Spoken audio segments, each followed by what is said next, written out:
Well so good morning, good afternoon, good evening to all of you. कैसे दोस्तों आप सभी लोग? आई होप आप बहुत अच्छे होंगे और मैं भी बहुत अच्छा हूँ। तो चलिए, आप जिसका वेट कर रहे थे आज हम उसका डिस्कशन लेने वाले हैं। तो हमारे सीए इंटर जीएसटी की आरटीपी में 24 एग्जामिनेशन, इसका हम डिस्कशन लेंगे, जो यस एक इम्पॉर्टेंट डिस्कशन रहेगा क्योंकि आरटीपी आपने एटलीस्ट ये अटेम्प्ट की और लास्ट के एक दो अटेम्प्ट के आरटीपी रेफर करना चाहिए।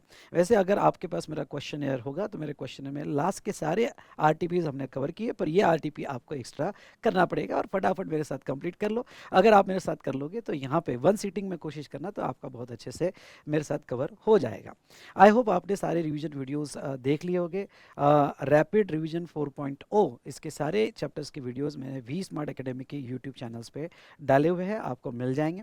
तो जीएसटी के रिवीजन वीडियो साथ साथ में मैंने ओके डिस्क्रिप्शन में क्वेश्चनर डिस्कशंस के वीडियोस भी आपके साथ शेयर किए हैं। अगर आपको क्वेश्चनर रिवीजन की वीडियोस चाहिए तो आप जो है, आपके पास मेरी बुक होगी तो आप क्यूआर कोड स्कैन करके भी वो क्वेश्चनर्स के वीडियोस आप ले सकते हो, देख सकते हो। दोस्तों हमने क्वेश्चनर की वीडियोस तो डेफिनेटली बहुत अच्छे से डिस्कस किया, लेकिन आपकी कुछ क्वेरीज आ रही है स्पेशली क्वेश्चनर वीडियो में आरटी रिटर्न चैप्टर के क्वेश्चनर्स और प्लेस ऑफ सप्लाई के। तो मैं आपको ये बता दूं, रिटर्न चैप्टर के क्वेश्चनर्स आपको करना है क्योंकि most of the theoretical questions है, तो आपको खुद ही सेल्फ ट्राई करना है। मैंने उसका रिविजन वीडियो डाल दिया, उसके बाद आपको फटाफट खुद ट्राई करना है। और प्लेस ऑफ सप्लाई के मोस्ट ऑफ द क्वेश्चन जो मैंने क्वेश्चनर में लिए वो ऑलरेडी जो मैंने रेगुलर बैच का वीडियो आपको यहाँ पे ट्रांजिशन में वीडियो दिया था फ्रॉम ओल्ड टू न्यू, अगर आपने मेरा रेगुलर बैच का वीडियो देखा होगा तो उसमें मैंने पढ़ाते पढ़ाते वक्त ही सारे क्वेश्चंस कवर कर लिए हैं। इसलिए प्लेस ऑफ सप्लाई के अगर आपको रिवाइज करना है तो आप डायरेक्टली क्वेश्चंस के क्वेश्चंस देख सकते हो जो ऑलरेडी मैंने कवर कर लिए।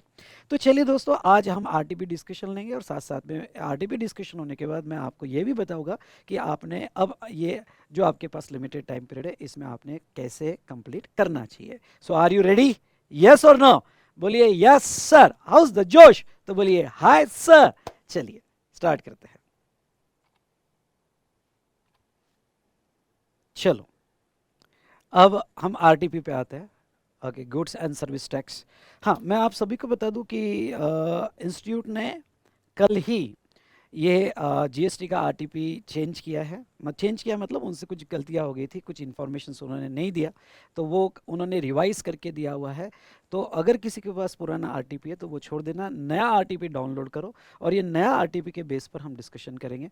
तो टैक्सेशन में आपको जीएसटी का ये नया आरटीपी जो इंस्टीट्यूट ने रिवाइज करके दिया है ये रेफर करना है। मैंने स्क्रीन पे जस्ट कल ही उन्होंने रिवाइज करके दिया, वो स्क्रीन पे लिया हुआ है और वो हम डिस्कस करने वाले हैं। आरटीपी में अगर आप आते हो तो ये कहा गया है कि all question should be answered on the basis of position of GST amendment law on 31 अक्टूबर 2023। तो क्या सर हमने सारी अमेंडमेंट्स कवर कर लिए? बिल्कुल, मैंने अमेंडमेंट्स का वीडियो बहुत पहले ही डाल दिया था। अगर आपने अमेंडमेंट्स का वीडियो नहीं देखा है अभी तक तो क्या कर रहे हो यार, डिस्क्रिप्शन में मैंने लिंक दी हुई है, अमेंडमेंट जरूर कर लेना क्योंकि अमेंडमेंट्स बड़ी इंपॉर्टेंट होती है, उसके ऊपर क्वेश्चंस पूछे जाते हैं। इसलिए मैं आप सभी को ये स्ट्रांगली एडवाइस करूंगा कि अमेंडमेंट्स देख लेना, तो ही आरटीपी देखने का आपको कुछ फायदा है। हाँ, आरटीपी में यहाँ पे मैं आपको कह दूं कि प्लेस ऑफ सप्लाई पे इन्होंने अच्छा क्वेश्चंस पूछे, इसलिए इस बार आपको out of 50 marks place of supply chapter अच्छे से करके जाना। मैं आपको लिख के देता हूँ 7 to 8 मार्क्स का एमसीक्यू पकड़कर प्लेस ऑफ सप्लाई के क्वेश्चंस आपको पूछे जाएंगे। एमसीक्यू का जैसे जो उन्होंने मेरा क्लास किया होगा तो मैंने पीडीएफ आपके साथ शेयर की होगी, वो आपको सेल्फ करना है। एमसीक्यू बेटा आप सेल्फ करो, मैं इतना सब करवा रहा हूँ, रिविजन करवा रहा हूँ, सब्जेक्टिव क्वेश्चंस करवा रहा हूँ, क्वेश्चंस कर रहा हूँ, अंडरस्टैंडिंग आपकी क्लियर हो गई होगी। आप सेल्फ डेफिनेटली ट्राई कर सकते हो और कुछ case study based MCQ self study try कर लेना। आरटीपी का एमसीक्यू मैं आपका अभी ले लूँगा। चलिए, रेट जो है यहाँ पे जो भी प्रॉब्लम में रेट्स लिए, इंस्टीट्यूट कहती है कि भाई ये रेट हाइपोथेटिकल रेट है, एक्चुअल रेट मत मानना। मतलब इन सिंपल वर्ड, जो रेट आपको दिए गए प्रॉब्लम में वही रेट से आपको कैलकुलेशन करना है। अब पहला क्वेश्चन इन्होंने एमसीक्यू क्वेश्चन लिया है, तो मैं पहला क्वेश्चन जो है यहाँ पे चलिए ये पहला क्वेश्चन यहाँ पे देख लेते हैं। पहले रीड कर लेते हैं और फिर उसके एमसीक्यू देखेंगे। बड़ा इजी क्वेश्चन है। ABC limited has its manufacturing unit in the state of Rajasthan. एक मिनट, ओके, ये case study based MC question है। एबीसी लिमिटेड अंडरलाइन करो। Manufacturing unit state of Rajasthan में। Further it has ancillary unit in the state of Madhya Pradesh, Gujarat and is registered in each of this state. उसके दो और units है मध्य प्रदेश और गुजरात, और वो भी रजिस्टर्ड है, यानी तीनों स्टेट में उसका रजिस्टर्ड प्लेस ऑफ बिजनेस है। Moreover, ABC Limited own and operate hotel in Udaipur और ये 3 स्टेट में तो मैन्युफैक्चरिंग यूनिट है, प्लस उनका उदयपुर में होटल भी है। In addition to aforesaid, ABC Limited own a commercial space which is rented out to a registered person at monthly rent, okay, 50,000. वो commercial space भी rent पे दे रहे हैं और वो 50,000 उसका rent है. Okay. The maintenance of the premises is responsibility of ABC Limited. In pursuance of same, maintenance की जिम्मेदारी ABC Limited ले रही है. In pursuance of the same, during a month of April, ABC Limited incurred certain expenses, कुछ खर्चे किए on purchase of maintenance related material. The said expenses are recoverable from the tenant along with the invoice issued for rent. हाँ, जो भी expenses हुए वो tenant से recoverable है along with the invoice issued for rent. The rate of tax applicable to the material use maintenance 5%. ठीक है. During the year, ABC Limited agreed to provide hotel to Mr. X for the business conference to be held in Udaipur. उनका जो hotel है वो Mr. X को दे रहे हैं जो कॉन्फ्रेंस है उदयपुर में. Mr. X is just minute बेटा, जस्ट मिनट. हाँ, तो ड्यूरिंग द ईयर जहाँ तक देखा जाए एक्स को कॉन्फ्रेंस के लिए उदयपुर में उन्होंने होटल दिया. Mister X is unregistered person. X ये अनरजिस्टर्ड पर्सन है रिसाइडिंग इन महाराष्ट्र. महाराष्ट्र में वो अनरजिस्टर्ड पर्सन है. होटल कॉन्फ्रेंस जो उदयपुर में था उसके लिए दिया गया. ABC limited made a supply of machinery. Supply किया मशीनरी का in the month of June. Details of which are as follows. Basic price of the machinery before TCS under income tax act 1961. Basic price है TCS cut करने के पहले 1961 45,000. ठीक है. उसके बाद में यहाँ पे tax collected at source under income tax act 2500. It received a subsidy of 3,500 from Green Foundation Private Limited for usage of green energy, and the subsidy was linked to the unit energy saved and not aforesaid machinery. Okay, subsidy price से link नहीं थी. Okay, कितना energy consume होगा उसके base पर थी. Now, in addition to aforesaid transaction, ABC Limited spent an amount of rupees 5 lakhs on the procurement of certain goods.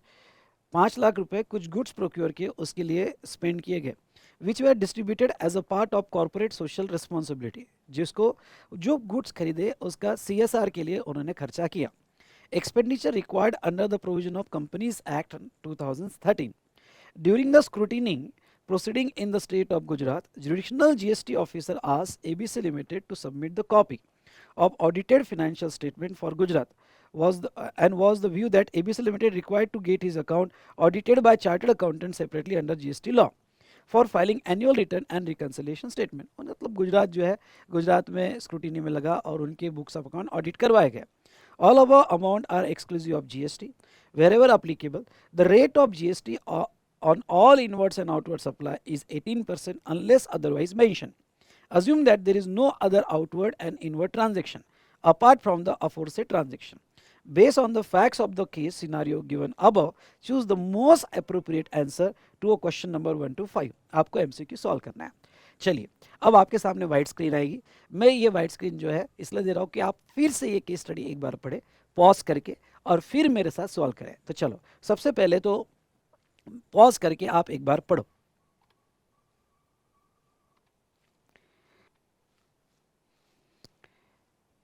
तो चलिए, आपने पढ़ लिया होगा. अब आते हैं पहले ट्रांजैक्शन पे. पहला ट्रांजैक्शन क्या पूछते हैं? For the transaction related to renting of commercial space, what should be the rate of tax charge by ABC limited? Rate of GST on rent and maintenance material, rent and maintenance material related to recovery shall be 18%. ये एक option दिया. दूसरा, rate of GST on rent shall be 18% and material 5%. Next, no GST shall be charged on recovery related to material used in the maintenance. Rate of GST on rent shall be 18%. And next, the rate of GST on rent and maintenance material related recovery 5%. अब देखो यहाँ पे मैं आपको बता दूं, ये para फिर से पढ़ते हैं. In addition to aforesaid, ABC Limited own a commercial space which is rented out to a registered person at monthly rent of 50,000. The maintenance of the premises is the responsibility of ABC Limited. Maintenance of the premises is the responsibility of ABC Limited. In pursuance of same, during the month of April, ABC Limited incurred certain expenses on the purchase of maintenance related material. ठीक है, maintenance करवाना जो है ABC का है, पर material उसके लिए खरीदा गया। The said expenses are recoverable from the tenant along with the invoice issued for the rent. वो एक्सपेंसेस इनवॉइस के साथ ही कस्टमर से ले लिए। Okay, the rate of tax applicable on the material use for maintenance 5%। अब देखो, यहाँ पे मैं आपको ये बताना चाहूँगा कि जब इनवॉइस टेनेंट पे बनाया गया, तो इनवॉइस जो टेनेंट पे बनाया गया उसमें रेंट कवर किया और मटेरियल का खर्चा लिया। मेंटेनेंस ये करवाएगा, ओके, पर मटेरियल का खर्चा ले लिया और मटेरियल के चार्जेस टेनेंट से ले लिए। उसका रेट 5% है। अब रेंट के साथ मटेरियल प्रोवाइड करना है, ये कोई नेचुरली बंडल तो है नहीं। ओके, ये जो है कंपोजिट सप्लाई तो है नहीं, नेचुरली बंडल्ड भी नहीं है। तो जहाँ तक देखा जाए तो ये जो है रेंट के साथ ओनली मटेरियल का पैसा लिया और मटेरियल का 5% का पैसा लिया। तो ये जो है ये मिक्स सप्लाई में क्लासीफाई होता है, दोनों कंबाइन करके दिया गया और ये मिक्स सप्लाई में क्लासीफाई होता है। और अगर ये मिक्स सप्लाई में क्लासीफाई होता है तो हाईएस्ट रेट क्या है 18%, तो पूरा सप्लाई 18% में क्लासीफाई होगा। इसलिए इसका आंसर जो आएगा वो आंसर ए आएगा बेटा। ए क्यों आएगा उसका आंसर बता देता हूँ कि जीएसटी दोनों पे भी आएगा, रेंट एंड मेंटेनेंस मटेरियल, क्योंकि वो चार्ज किया है तो उसके पर भी जीएसटी आएगा। लेकिन उसमें जो हाईएस्ट रेट होगा वो 18% होगा। तो आपको इसका हिंट देना होगा, तो ये मिक्स सप्लाई है और अगर ये मिक्स सप्लाई है तो हाईएस्ट रेट लिया जाएगा। तो इसमें जो हाईएस्ट रेट होगा वो हाईएस्ट रेट पे हाईएस्ट रेट, और वो जो रेंट है तो रेंट वाला हाईएस्ट रेट लिया जाएगा। I hope you understood. ठीक है, बाकी पैरामीटर्स यहाँ अप्लीकेबल नहीं होंगे, तो इसका आंसर ए आएगा। अगर हम देखते हैं इंस्टीट्यूट का तो यहाँ पे यस, इसका पहला आंसर जो बेटा ए रहेगा।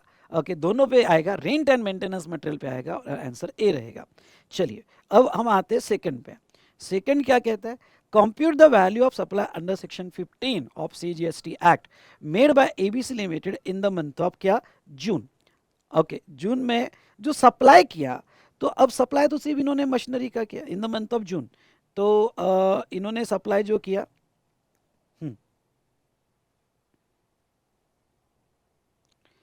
जो सप्लाई किया वो मशीनरी का सप्लाई किया है और मशीनरी की बेसिक प्राइस इन्होंने चार्ज किया 45,000। ओके, 45,000 चार्ज किया है। उसमें टीसीएस कटा 2,500। एक सीबीआईसी का सर्कुलर था, टीसीएस अगर कट होता है तो वो इंटरिम लेवी है और वो वैल्यू में इंक्लूड नहीं होगी। दूसरा, जो सब्सिडी मिली, अगर सब्सिडी गवर्नमेंट से मिलती है तो हम ऐड नहीं करते हैं, और अदर देन गवर्नमेंट से मिलती है अगर वो लिंक टू द प्राइस होगा तो ही ऐड करेंगे। ये लिंक टू द प्राइस नहीं है, लिंक टू द यूनिट्स है जिसका प्राइस से कोई कंसर्न नहीं, इसलिए वो हम ऐड नहीं करेंगे। ये वाला ट्रांजेक्शन अगर हम देखें तो ये वाला ट्रांजेक्शन उन्होंने जो दिया है, ओके, ये तो परचेस वाला है इसलिए सप्लाई नहीं है। ओके, सीएसआर के लिए परचेस किया। तो ऐसे केस में जहां तक देखा जाए value of supply under section 15 अगर हम ले तो हम 45,000 का मशीनरी हमने सेल किया और 45,000 का जो मशीनरी हमने सेल किया उसमें हम ओके टीसीएस जो कट हुआ वो ऐड नहीं करेंगे क्योंकि वो इंटरिम लेवी है। मैं मानता हूँ कि सेक्शन 15(2)(a) में सारे टैक्सेस ऐड होते हैं पर टीसीएस ऐड नहीं होगा क्योंकि इट्स अ इंटरिम लेवी। ये सीबीआईसी का क्लैरिफिकेशन है। ओके, और दूसरा सब्सिडी भी ऐड नहीं होगा। तो what should be your answer? इसका आंसर इन्होंने 2 में जो है, ओके, अगर हम 2 का देखें तो 2 का आंसर इन्होंने जो दिया है वो 45,000 इन्होंने दिया है। यस, आंसर सही है, बिल्कुल सही आंसर है। ओके, इसका आंसर 45,000 ही आएगा क्योंकि बाकी कोई भी एडिशन उसमें नहीं होगी, तो आंसर शुड बी 45,000। चलिए थर्ड हम यहाँ देखते हैं, with respect to hotel accommodation service provided by mister X, GST payable by ABC limited is. अब देखो, ये होटल अकोमोडेशन सर्विस अगर आप देख लेते हो तो हमने इसके रिलेटेड क्या पढ़ा था, उन्होंने जो होटल है एक उनका सर्विस है।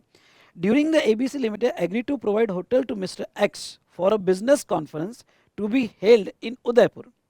ओके, उदयपुर में उनने होटल अकोमोडेशन सर्विस दिया और जो होटल अकोमोडेशन सर्विस दिया यहाँ पे mister X is unregistered person residing in Maharashtra. तो इससे रिलेटेड उन्होंने क्वेश्चन पूछा हुआ है।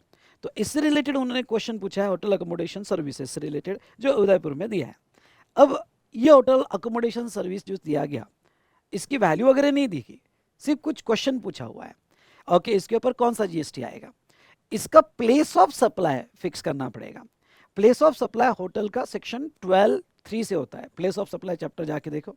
सेक्शन 12(3) से प्लेस ऑफ सप्लाई फिक्स होता है क्योंकि इमूवेबल प्रॉपर्टी है। और इमूवेबल प्रॉपर्टी का प्लेस ऑफ सप्लाई कहाँ फिक्स होगा? अगर आप आंसर देखोगे तो जहाँ इमूवेबल प्रॉपर्टी है, तो जहाँ इमूवेबल प्रॉपर्टी है वहाँ प्लेस ऑफ सप्लाई फिक्स होगा। तो इमूवेबल प्रॉपर्टी कहाँ पे? तो इमूवेबल प्रॉपर्टी उदयपुर में है। अगर इमूवेबल प्रॉपर्टी उदयपुर में है तो प्लेस ऑफ सप्लाई भी कहाँ फिक्स होगा? उदयपुर में फिक्स होगा। तो सप्लायर एबीसी जो है राजस्थान में रजिस्टर्ड है, मतलब लोकेशन ऑफ सप्लायर राजस्थान है, वहाँ पे ही उसका होटल है उदयपुर में। तो वो जो बिल देगा, इवन दो कस्टमर महाराष्ट्र का है, इवन दो कस्टमर अनरजिस्टर्ड है, उससे कोई लेना देना नहीं। ओके, ऐसे केस में प्लेस ऑफ सप्लाई जहाँ इमूवेबल प्रॉपर्टी होगी तो वो उदयपुर ही फिक्स होगा। तो location of supply okay Udaipur, क्योंकि उदयपुर में उसका रजिस्ट्रेशन है। और okay place of supply Udaipur, क्योंकि इमूवेबल प्रॉपर्टी जहां लोकेटेड है। तो अगर ये दोनों फैक्टर को देखा जाए तो बिल आएगा सीजीएसटी और एसजीएसटी का। तो ऑप्शन हमें क्या दिए हुए देखते हैं। हमें ऑप्शन दिए nil, GST on accommodation service is payable by recipient mister X under reverse charge. No बेटा, ओके होटल अकोमोडेशन को रिवर्स चार्ज नहीं है। किसको रिवर्स चार्ज है? रेसिडेंशियल ड्वेलिंग को है। अगर आपने, और वो भी रजिस्टर्ड को दिया गया residential dwelling, and hotel residential dwelling में नहीं आता है। ओके, इसलिए ये आंसर उसका नहीं होगा। उसके बाद में nil, okay GST on accommodation service provided by unregistered exam नहीं। Okay residential dwelling to unregistered person को दिया तो एग्जाम है। ये अकोमोडेशन सर्विस जो होटल में दिया गया तो ये एग्जाम नहीं रहेगी। उसके बाद में नेचर ऑफ सीजीएसटी और एसजीएसटी और नेचर ऑफ आईजीएसटी, तो आईजीएसटी भी नहीं लगेगा क्योंकि इसका प्लेस ऑफ सप्लाई वहां फिक्स होगा जहां इमूवेबल प्रॉपर्टी है। तो इसकी इमूवेबल प्रॉपर्टी तो पीओएस सेक्शन लिखना लिख दो 12(3) से फिक्स होगा। Okay location of immovable property, immovable property तो okay location of supplier Udaipur, okay Udaipur है, लोकेशन ऑफ सप्लायर उदयपुर है, और प्लेस ऑफ सप्लाई भी उदयपुर होगा। और प्लेस ऑफ सप्लाई भी उदयपुर होगा तो इस पर जो नेचर ऑफ सीजीएसटी और एसजीएसटी लगेगा। तो प्लेस ऑफ सप्लाई भी उदयपुर, लोकेशन ऑफ सप्लाई भी उदयपुर। ओके तो इसका प्लेस ऑफ सप्लाई जो है यहाँ पे ओके उदयपुर ही फिक्स होगा। इसलिए आपको जो है इंट्रास्टेट माना जाएगा और इंट्रास्टेट में सीजीएसटी और एसजीएसटी का बिल मिलेगा। I hope you understood. ठीक है, चलिए फोर्थ नंबर का देखते हैं। Which of the following option is correct with regard to availability of ITC of ABC Limited in respect of the GST paid on procurement of goods meant for corporate social responsibility? अगर आप यहाँ पे देखते हो तो company ने corporate social responsibility के लिए खर्चा किया और 5 लाख का खर्चा किया। तो 5 लाख का जो खर्चा किया कंपनी ने अंडर CSR, क्या उसके ITC मिलेगी क्या? आपने अगर अमेंडमेंट देखी होगी तो सेक्शन 17(5)(FA में एक रिस्ट्रिक्शन आया हुआ है, और वो रिस्ट्रिक्शन ये आया है कि अगर आपने कॉर्पोरेट सोशल रिस्पॉन्सिबिलिटी के लिए खरीदा होगा तो उसके आईटीसी नहीं मिलेंगे, ब्लॉक क्रेडिट है। ओके तो ये सिचुएशन में amount of ITC related to such procurement of goods is not available to ABC limited, ये आंसर सही लग रहा है। Amount of ITC related to such procurement goods is available नहीं मिलेगा। उसके बाद में procurement of ITC only to the extent of 50% नहीं मिलेगा। Amount of ITC shall be available to registered person to whom the goods are distributed नहीं। Okay in short जिसने खरीदा है उसको आईटीसी नहीं मिलेगा। और ये 17(5) में ओके इसमें ये ब्लॉक क्रेडिट में आया, और ये अमेंडमेंट में अभी ऐड किया है कि सीएसआर एक्टिविटी के लिए आपने कोई भी गुड्स खरीदा होगा तो आपको आईटीसी नहीं मिलेगा। नाउ फिफ्थ नंबर देखो, which of the following option is correct with regard to advice given by GST officer in respect of auditing of accounts. ठीक है, तो अब ये ऑडिटिंग वाला पैरा देख लो, क्या कहते हो। During scrutiny proceeding in the state of Gujarat, jurisdictional GST officer asked ABC Limited to submit a copy of audited financial statement for Gujarat, and was in view of ABC Limited required to get his account audited by chartered accountant separately under GST law for filing annual return and reconciliation statement. अगर आप section 44 return का अगर पढ़ते हो तो section 44 return में ये clearly दिया है कि यहाँ पे आप सिर्फ अब आपको चार्टर्ड अकाउंटेंट से ऑडिट करवाने की जरूरत नहीं, आपको सिर्फ रिकंसिलिएशन स्टेटमेंट देना पड़ता है। ओके एनुअल स्टेटमेंट के साथ आपको एनुअल फाइनेंशियल स्टेटमेंट ऑडिटेड, तो उसके साथ आपको जो है रिकंसिलिएशन स्टेटमेंट ही देना पड़ता है, और यहाँ पे ऑडिट करवाने की जरूरत नहीं है। तो ऐसे केस में इसका आंसर अगर देखो तो there is no requirement of separate audit of financial statement from the prospective of GST provision. आपको पहला ये दिया है, only reconciliation statement shall be audited by chartered accountant. The annual return as well as reconciliation statement shall be audited by chartered accountant, और separate audited financial statement of each state level is required to ABC Limited. तो बेटा जहाँ तक देखा जाए reconciliation statement भी CA से audit करवाने की जरूरत नहीं है, आप जो खुद रिकंसिलेशन स्टेटमेंट दोगे, सेल्फ सर्टिफाइड रिकंसिलेशन स्टेटमेंट दोगे, वही ओके आपको देना पड़ेगा। उसके बाद में ये भी आंसर सही नहीं है। ओके, तो नाउ इसका आंसर जो आएगा वो ए आएगा कि there is no requirement of separate audit of financial statement from the okay perspective of GST provision, और इसका आंसर आपका 5th नंबर का आएगा। तो बेटा इस तरह से इन्होंने जो है ये इतने एमसीक्यू पहले केस स्टडी के बेस पर पूछे गए जो मैंने आपको एक्सप्लेन किए हैं। चलो यहाँ हमारा एमसीक्यू खत्म होता है। चलो डन। चलिए दोस्तों, नाउ अब देखते हैं क्वेश्चन नंबर 6। एक्चुअली इंस्टीट्यूट ने क्वेश्चन नंबर 6 में गड़बड़ कर दी थी, और यहाँ पे अभी जो आरटीपी है उन्होंने फिर से रिवाइज करके दिया है। तो ये जो है रिवाइज क्वेश्चन आपने देख लेना, तो नया आरटीपी आपने डाउनलोड कर लेना। तो चलो फटाफट देख लेते हैं क्वेश्चन नंबर 6 से क्या कहते हैं। Messrs cute and company, a partnership firm registered supplier under GST in Bengaluru, Karnataka state, has provided the following information for the month of October 2023। देखो इस टाइप के क्वेश्चन आपको जो आएंगे वो 8 मार्क्स के लिए आएंगे, तो वो 8 मार्क्स के हिसाब से आपने देख लेना है, ठीक है। तो क्वेश्चन बड़ा इजी है, लेकिन हाँ ओके सॉल्व करके देखोगे तो आपको डेफिनेटली इसका ज़्यादा बेनिफिट होगा। तो पहला जो है वो है intrastate taxable supply of direct selling agent, intrastate taxable supply of direct selling agent DSA service to public sector bank. Now हमारी MSQ and company partnership firm है, और ये पार्टनरशिप फर्म होने की वजह से आपको याद होगा तो डायरेक्ट सेलिंग एजेंट, अगर आरसीएम चैप्टर आपको याद है, चलो डिस्कस कर लेते हैं। आरसीएम चैप्टर अगर आपको याद होगा तो आरसीएम चैप्टर में यहाँ पे ये कहा है कि अगर बैंक का डायरेक्ट सेलिंग एजेंट होगा, उसमें इंडिविजुअल वर्ड यूज किया है, इंडिविजुअल डायरेक्ट इंडिविजुअल डीएसए। आप आरसीएम चैप्टर ओपन करके देख लेना। तो जहाँ तक बोला है उन्होंने individual, sorry, individual DSA other than body corporate या फर्म, मतलब डीएसए इंडिविजुअल होगा और वो यहाँ पे सर्विस दे रहा होगा किसको, बैंकिंग को, तो आरसीएम लगेगा, तो यहाँ पे आरसीएम लगेगा। पर हमारे केस में इंडिविजुअल डीएसए नहीं है, हमारे केस में पार्टनरशिप फर्म है। तो ऐसे सिचुएशन में इंट्रास्टेट सप्लाई होता है तो वो केस में टैक्स लगेगा, और उन्होंने खुद इंट्रास्टेट का है, इसलिए 2,50,000 पे ओके क्या लगेगा, सीजीएसटी और एसजीएसटी। ये रिवर्स चार्ज में नहीं जाएगा, क्योंकि रिवर्स चार्ज में अगर इंडिविजुअल डीएसए सर्विस देता है बैंकिंग कंपनी को तो रिवर्स चार्ज है, तो ये फॉरवर्ड चार्ज में जाएगा। और फॉरवर्ड चार्ज में यहाँ पे जीएसटी पेमेंट के इसमें कंपनी को ही जीएसटी पे करना पड़ेगा। इसलिए अगर आप देखोगे तो यहाँ पे इन्होंने 3 कॉलम बनाए हैं, सीजीएसटी, एसजीएसटी और आईजीएसटी।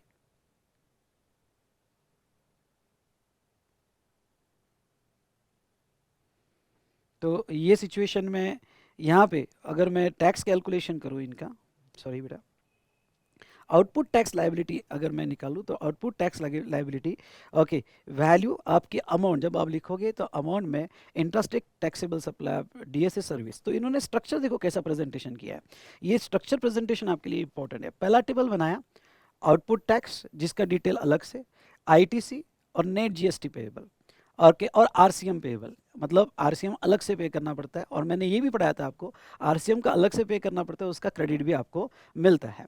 तो ऐसे सिचुएशन में एक मेन कंपटीशन बना लिया और इसकी रेफरेंस नोट बना लिए। मैंने आपको क्वेश्चन में बहुत अच्छे से पढ़ाया कि टेबल कैसे बनाना चाहिए, और आपने वो क्वेश्चन नहीं किया होगा तो डेफिनेटली आपको याद होगा। तो ओके यहाँ पे इन्होंने जो टेबल में एक्सप्लेन किया कैलकुलेशन ऑफ आउटपुट टैक्स, फिर सारे आउटवर्ड सप्लाई ले लिए।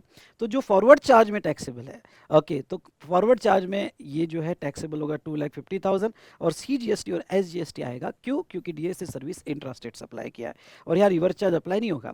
इसमें थोड़ा आप नोट देते हुए ख्याल रखना, जैसे आप अमाउंट और ये कॉलम बना रहे हो तो नोट जो है, नोट के लिए रिमार्क के लिए आपको इधर स्पेस नहीं मिलेगा, तो आप टेबल के नीचे रिमार्क ले सकते हो, या फिर यहीं डिस्क्रिप्शन में, ये भी एक तरीका अच्छा है कि डिस्क्रिप्शन में आप रिमार्क ले सकते हो। चलिए, तो ये तो हमने देखा रिगार्डिंग टू कि ये डीएसए सर्विस। दूसरा okay service provided to government authority by way of sanitary conservancy, हाँ ये इंपॉर्टेंट एडजस्टमेंट है और ये पढ़ के जाना। बाय वे ऑफ सैनिटरी कॉन्जर्वेंसी यानी क्या, तो ये जो है जो भी सैनिटरी कॉन्जर्वेंसी सर्विसेज है, अगर government provided to government authority दिया तो ये अभी एग्जम्प्ट है। ये फाइनेंस एक्ट 2023 से ऐड किया गया है, एग्जम्पशन है, और ये अमेंडमेंट है, इसलिए पढ़ के जाना। और ये एग्जम्प्ट होने की वजह से इसके ऊपर जीएसटी नहीं आएगा, तो यहाँ पे एक सर्विस इज एग्जम्प्ट और जीएसटी इसके ऊपर कोई भी नहीं लगेगा। उसके बाद में नेक्स्ट अगर हम क्वेश्चन पे आते हैं, डायरेक्ट वापस क्वेश्चन पे आ जाओ। चलो, पहला हो गया, दूसरा हो गया मेरे साथ, तीसरा, rent paid to residential dwelling taken for running an office for providing DSA service, owner of the residential property was not registered under GST. This is an intra-state supply event. Rent paid to residential dwelling taken for running on office for providing DSA service, और जो supplier है वो registered नहीं है, और हम जो है हम रजिस्टर्ड है। अब थोड़ा यहाँ पे केयरफुली ये एडजस्टमेंट मेरे से पढ़ लो। ये एडजस्टमेंट क्या कहती है, देखो यहाँ पे ये कहती है कि रेंटिंग ऑफ रेसिडेंशियल ड्वेलिंग। अगर आप एग्जम्पशन चैप्टर पढ़ते हो तो एग्जम्पशन चैप्टर में मैंने क्या दिया हुआ है, मैंने दिया हुआ है renting of residential dwelling, okay, for use of residence, residence के यूज के लिए होगा, ओके, और टू अनरजिस्टर्ड होगा तो एग्जम्प्ट है, तो एग्जम्प्ट है। तो ऐसे सिचुएशन में अगर, अब इन्होंने क्या कहा है, पहली बात तो एक सवाल आता है कि रेंट ये हमने सर्विस दिया कि सर्विस लिया। ये सर्विस लिया बेटा हमने, ये हमारा इनवर्ड है, इनवर्ड, ये हमारा इनवर्ड है, हमने सर्विस लिया। अरे सर सर्विस लिया ऐसे कैसे? ओके, ये बहुत ध्यान रखना है जब भी आप प्रॉब्लम सॉल्व करते हो। रेंट पेड, पे किया मतलब ही हमने सर्विस लिया जिसका पेमेंट दिया। तो ये बहुत सी बार आपको इसमें कंफ्यूज करते हैं आउटवर्ड और इनवर्ड में। तो आप क्या समझ लोगे, रेंट है, रेसिडेंशियल ड्वेलिंग है। अब किसी ने थोड़ी भी गलती कर दी कि रेंट है, रेसिडेंशियल ड्वेलिंग है, अनरजिस्टर्ड को दिया है, ओके एग्जाम, नहीं नहीं नहीं, ये दिया नहीं, ये सर्विस लिया, ये इनवर्ड सप्लाई है, इनवर्ड सप्लाई है। तो इन शॉर्ट, ओके, कोई यहाँ पे मिस्टर एक्स जो है, सॉरी, कोई ओनर है, और ओनर ने हमारी कंपनी का नाम क्या है भाई, okay, cute and company partnership firm है। तो हमारी पार्टनरशिप फर्म ने सर्विस लिया जिसका रेंट पे किया। तो अब थोड़ा केयरफुली ध्यान रखना, बहुत ही बढ़िया एडजस्टमेंट, बहुत ही उम्दा एडजस्टमेंट है।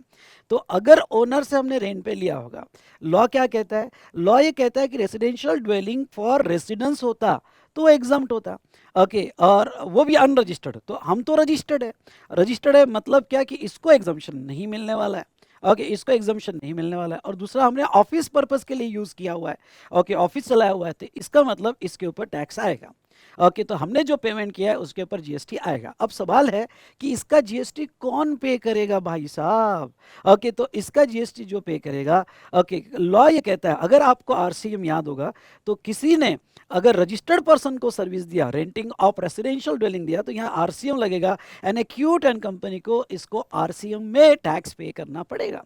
अब क्यूट एंड कंपनी को आरसीएम में टैक्स पे करना पड़ेगा, तो एक बात ध्यान रखना, ओके, मैं टेबल बना रहा हूं आउटवर्ड फॉरवर्ड चार्ज का, मतलब फॉरवर्ड चार्ज में मुझे कितना देना है, तो इस टेबल में नहीं आएगा।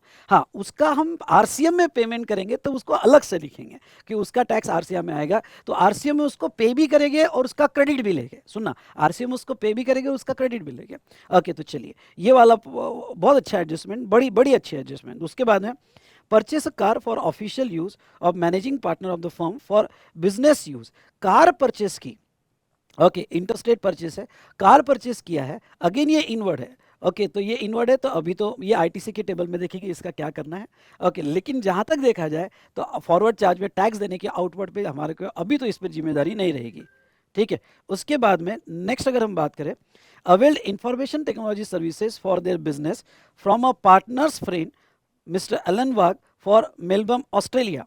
Mr. Wag refused to take a consideration open market value of the said services 1,25,000. अब ये एडजस्टमेंट बड़ी अच्छी एडजस्टमेंट है, ओके, इसमें कॉन्सेप्ट क्लैरिटी इतनी अच्छी चाहिए कि तगड़ा आपको दिमाग लगाना पड़ेगा। पहली बात तो, हमने इंफॉर्मेशन टेक्नोलॉजी सर्विस ली, कहाँ से ली, ऑस्ट्रेलिया से ली। तो ये बात करता है इंपोर्ट ऑफ सर्विस की, ये बात करता है इंपोर्ट ऑफ सर्विस की। पॉइंट नंबर 2, अगर मैं सर्विस इंपोर्ट कर रहा हूं, सुनिए, अगर मैं सर्विस इंपोर्ट कर रहा हूं तो वो केस में सेक्शन 7(1)(b) लगता है। सेक्शन 7(1)(b) कहता है कि अगर ये फॉर कंसिडरेशन होती तो ये सप्लाई माना जाता और रिवर चार्ज में जीएसटी आता, रिवर चार्ज में, क्योंकि हमने सर्विस खरीदी, इंपोर्ट की, तो रिवर चार्ज में जीएसटी आता।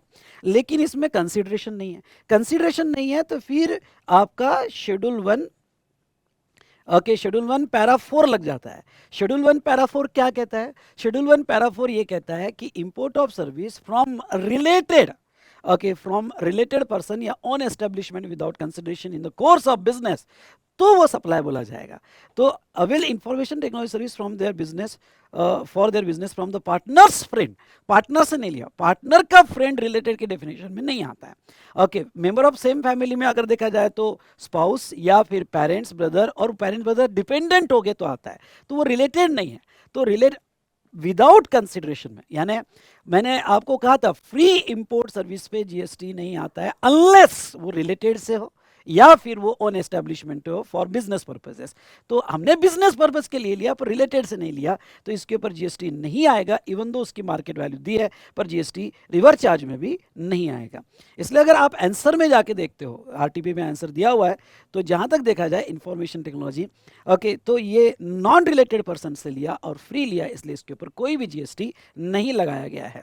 उसके बाद में वो क्या कहते हैं, उसके बाद में अगर आप वापस क्वेश्चन में आते हो तो उसके बाद में वो कहते हैं, नेक्स्ट देखो, providing training and performance appraisal services in Bengaluru to following person. Training and performance appraisal services provided, मतलब ये आउटवर्ड है, आउटवर्ड है तो फिर हमारे टैक्स में आ जाएगा, टैक्स ऑन आउटवर्ड सप्लाई, तो हमारे टैक्स में आ जाएगा।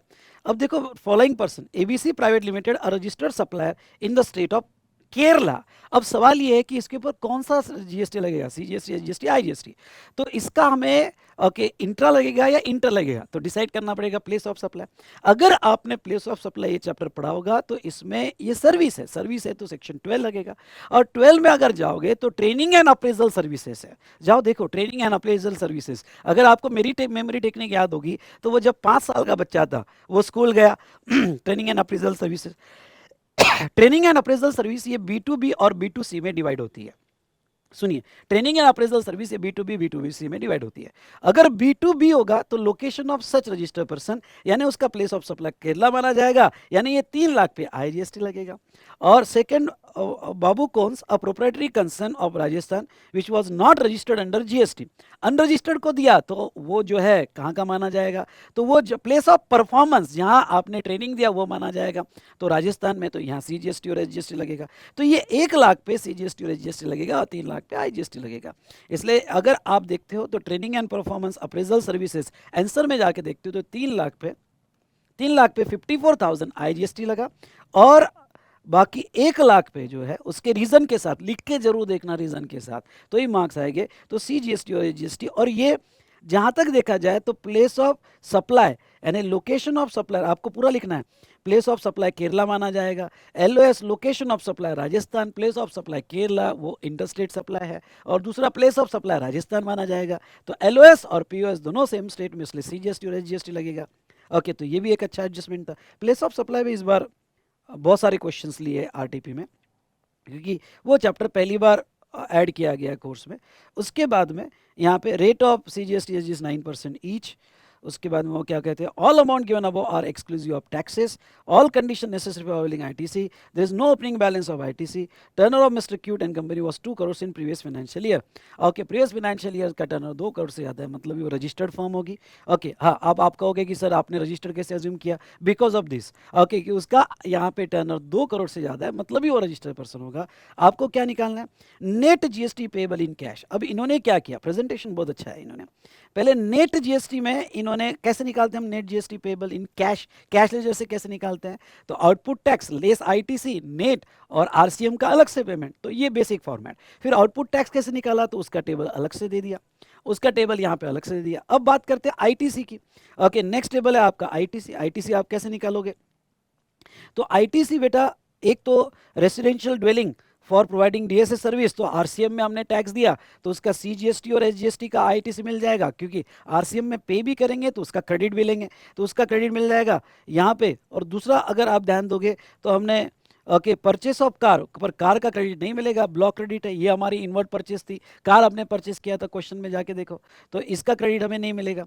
और जहाँ तक देखा जाए, हाँ, दो ही हमारी परचेसेस है, बाकी तो है नहीं, तो आपका आईटीसी इतना ही रहेगा 2250 2250। तो आप अगर पहले टेबल पे आते हो तो देखो आउटपुट टैक्स कितना आया आपका, तो आपका आउटपुट टैक्स आया अगर आप देखते हो तो 31,500 54,000, तो ये आपका आउटपुट टैक्स में 31,500 31,500 और 54,000। हाँ, लेकिन अब जब आप सॉल्व करोगे ना तो पहले आईजीएसटी ले लेना जो हमारा फॉर्मेट है, फिर सीजीएसटी और एसजीएसटी लेना और क्रेडिट भी वैसे यूज करना। तो आईटीसी आपके पास कितना है, तो आपके पास सीजीएसटी और एसजीएसटी का आईटीसी है। अगर आईटीसी ज्यादा होगा तो हम आईजीएसटी में भी यूज कर सकते थे, लेकिन इतना आईटीसी लो। नेट जीएसटी पेबल ये तो आपने ले लिया, पर मैंने आपको ये पढ़ाया हुआ है कि वो आईटीसी जो लिया सो और आरसीएम का पेमेंट आपको अलग से करना पड़ता है, तो ये पेमेंट भी करना पड़ता है और इसका क्रेडिट भी मिलता है। सॉल्व करके जरूर देखिएगा, डेफिनेटली आपको हेल्प करेगा। चलिए, तो ये था मिस्टर क्यूट एंड कंपनी का क्वेश्चन। अच्छा क्वेश्चन था, एग्जाम में आ सकता है।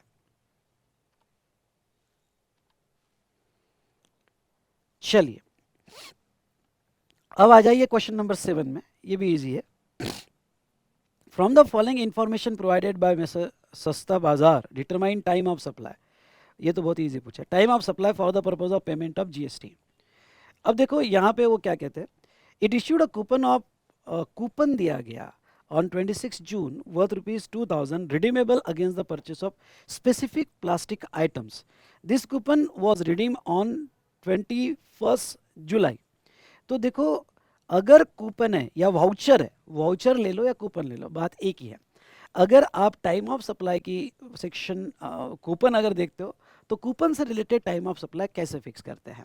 ओके, तो कूपन से रिलेटेड टाइम ऑफ सप्लाई, फिर वो गुड्स हो या सर्विस हो, अगर आइडेंटिफाइबल वाउचर है तो date of issue of voucher यानी इसका टाइम ऑफ सप्लाई 20 जून को आएगा, क्योंकि ये आइडेंटिफाइबल है। क्यों आइडेंटिफाइबल है?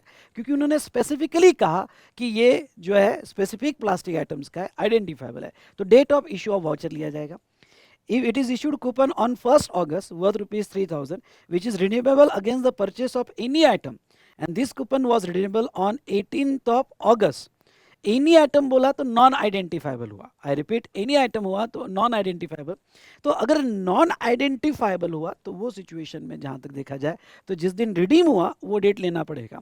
तो जिस दिन रिडीम हुआ वो डेट लेना पड़ेगा, मतलब 18th ऑफ अगस्त आपको ये डेट लेनी पड़ेगी और 18th ऑफ अगस्त पर आपका यहाँ पे टीओएस आएगा। डन। तो को पहला आया, ओके। तीसरा, it received the interest of 10,000 for late payment from a customer on 11/11/2023 for supply goods which was originally made on 24th June। अब देखो, interest for delay payment of consideration, सुनना, interest for delay payment of consideration जिसका TOS हमने क्या देखा था, तो जिस मंथ में इंटरेस्ट रिसीव हुआ, सुनना मेरी बात, जिस मंथ में इंटरेस्ट रिसीव हुआ, ओके, उस मंथ में उसका टीओएस आएगा। तो हमें इंटरेस्ट कब रिसीव हुआ? 11/11/2023 को, तो उस मंथ में उसका टीओएस आएगा। लग रहा है नहीं सी? जो लेवल का हमने रेगुलर क्लास में डिस्कशन किया उस लेवल के हिसाब से तो बहुत ईजी है, बहुत ईजी है। ओके, तो ये था रिगार्डिंग टू जहां तक देखा जाए time of supply. Question number 7 देख लो, आंसर मैच कर लो। 7 का आंसर पहला यस मैच हो गया, टाइम ऑफ सप्लाई। दूसरा भी मैच हो गया, 18 भाई मैच हुआ कि नहीं हुआ? हाँ, 18 और तीसरा 11 डैन, तीसरा भी मैच हो गया। देखिए, सिंपल क्वेश्चन था। उसके बाद में क्वेश्चन नंबर 8 क्या कहता है, देखो, with reference to GST law determine place of supply with reason in following independent cases. Place of supply पे फिर से क्वेश्चन है भाई साहब, एमसीक्यू में भी पूछ लिया, ऊपर केस स्टडी ऊपर जो बड़ा क्वेश्चन है उसमें भी पूछ लिया और अभी भी पूछ रहे प्लेस ऑफ सप्लाई पे। इसका मतलब प्लेस ऑफ सप्लाई अच्छे से पढ़ के जाना है, ठीक है। Place of supply with reason in following independent circumstances. Miss Kanika of Kolkata West Bengal visited to Jodhpur law university Rajasthan and paid her college fees by purchasing a demand draft from bank located in university campus. Miss Kanika did not have any account in the bank.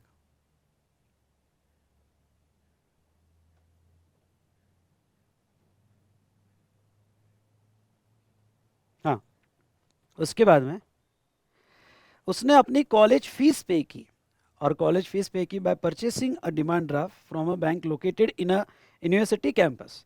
Miss Kanika did not have any account with the bank, ठीक है। दूसरा, मिजू machine limited registered in the state of Andhra Pradesh supplied a machinery to Can wind farm limited registered in the state of Karnataka. However this machinery was assembled and installed at windmill of Can Wind Farm Limited which was located in the state of Tamil Nadu.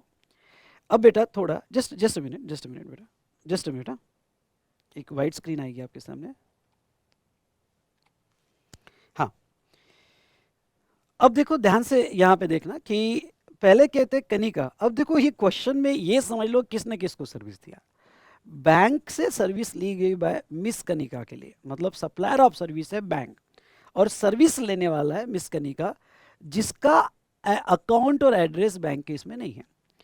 अगर आपको याद होगा section 12 में हमने देखा था banking service होगी, section 12 में आपको याद होगा, तो बैंकिंग सर्विस होगी, तो बैंकिंग सर्विसेज में अगर क्लाइंट का, सुनिएगा, क्लाइंट का एड्रेस बैंक के पास है तो location of such person place of supply होगा, और उसका एड्रेस नहीं है तो फिर लोकेशन ऑफ सप्लाई जहां की बैंक होगी वो लिया जाएगा।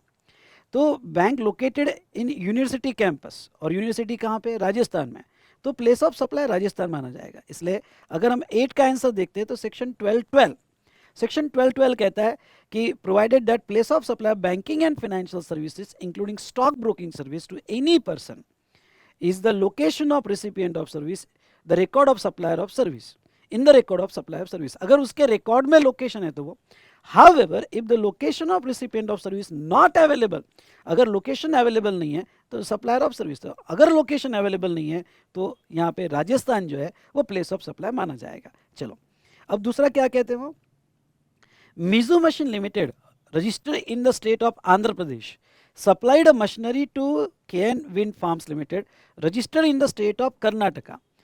मतलब सर्विस मशीन सप्लाई की, मतलब सप्लाई ऑफ गुड्स है, और किसको सप्लाई किया, कर्नाटका, जो रजिस्टर्ड पर्सन है। However this machinery was assembled and installed at the windmill KN wind farm limited which was located in Tamil Nadu.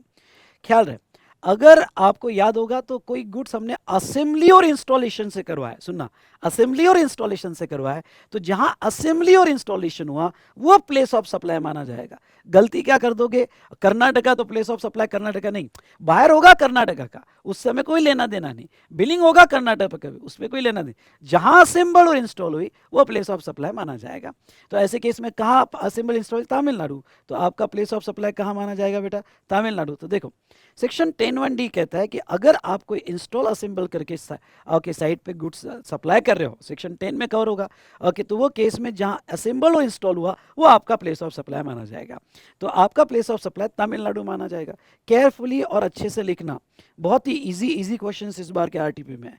Next question number 9, happy construction limited, a registered builder under GST in the Bangalore, Karnataka, has got a permission to build 5 floors from the municipal project for one of its project at Surajnagar.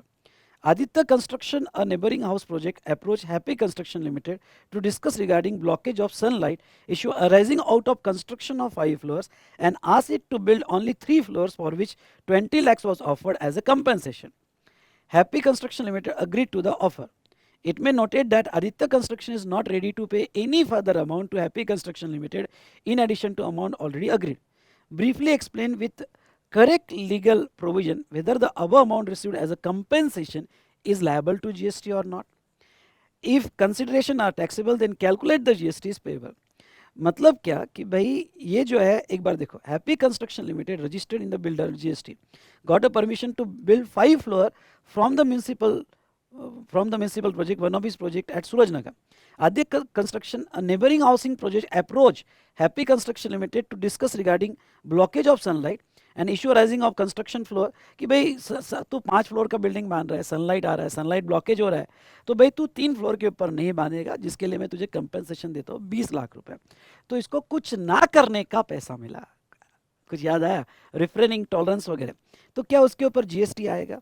तो देखिए यहाँ पे question number 9 देखते हो, तो सबसे पहले यहाँ 5E शेड्यूल 2 क्या कहता है कि अगर agreeing obligation to refrain from an act to tolerate and situation act, ये सप्लाई ऑफ सर्विस माना जाएगा इन दिस केस। और एक सर्कुलर था कि अगर रिफ्रेनिंग और टॉलरेंस अग्रीड होगा, ओके, अग्रीड होगा, स्पेसिफिक एग्रीमेंट होगा, एक इससे रिलेटेड सर्कुलर था जो लिक्विडेटेड डैमेजेस वगैरह से रिलेटेड था, कि अगर रिफ्रेनिंग टॉलरेंस ये अग्रीड है, स्पेसिफिक है, इंडिपेंडेंट कॉन्ट्रैक्ट है, okay, and not incidental to process है, तो उसके ऊपर जीएसटी आएगा। तो ऐसे केस में ये अग्रीड था, कि भाई यहाँ पे condition to be complied there must be express implied agreement है एंड कंसिडरेशन फ्लो हो रहा है, तो वो सिचुएशन में जहाँ तक है ये टैक्सेबल होगा और उसके ऊपर जीएसटी निकाला जाएगा। ओके, जीएसटी निकाला जाएगा। तो ये हमने देखा क्वेश्चन नंबर 9। उसके बाद में यहाँ पे क्वेश्चन बी लेते, क्वेश्चन 9 का B. Aggregate turnover of Mrs. Mangal and Company registered person for a financial year 22-23 was 8 crores. It approaches you as a GST consultant for issue of e-invoicing. Advise whether it is mandatory to issue e-invoice. Yes बेटा, अभी limit हो गई 5 करोड़, और 5 करोड़ के ऊपर अगर आपका aggregate turnover किसी भी फिनेंशियल ईयर में सिंस 2017-18 पिछले कोई भी प्रोसीडिंग फाइनेंशियल में 5 करोड़ के ऊपर होगा तो आपको ई इनवॉइस मैंडेटरी हो चुका है। तो आपको जो है ये ई इनवॉइस ओके यहाँ पे मैंडेटरी हो गया है और आपको ये इनवॉइस यहाँ पे बनाना पड़ेगा। Also list out the entity which are exempt from the mandatory requirement of e-invoices. तो e-invoices किसको नहीं बनाना पड़ता है, आपको याद है? यस और नो? ओके, तो यस गवर्नमेंट को नहीं बनाना पड़ता है। तो ये इनवॉइस पे क्वेश्चन उन्होंने पूछा है।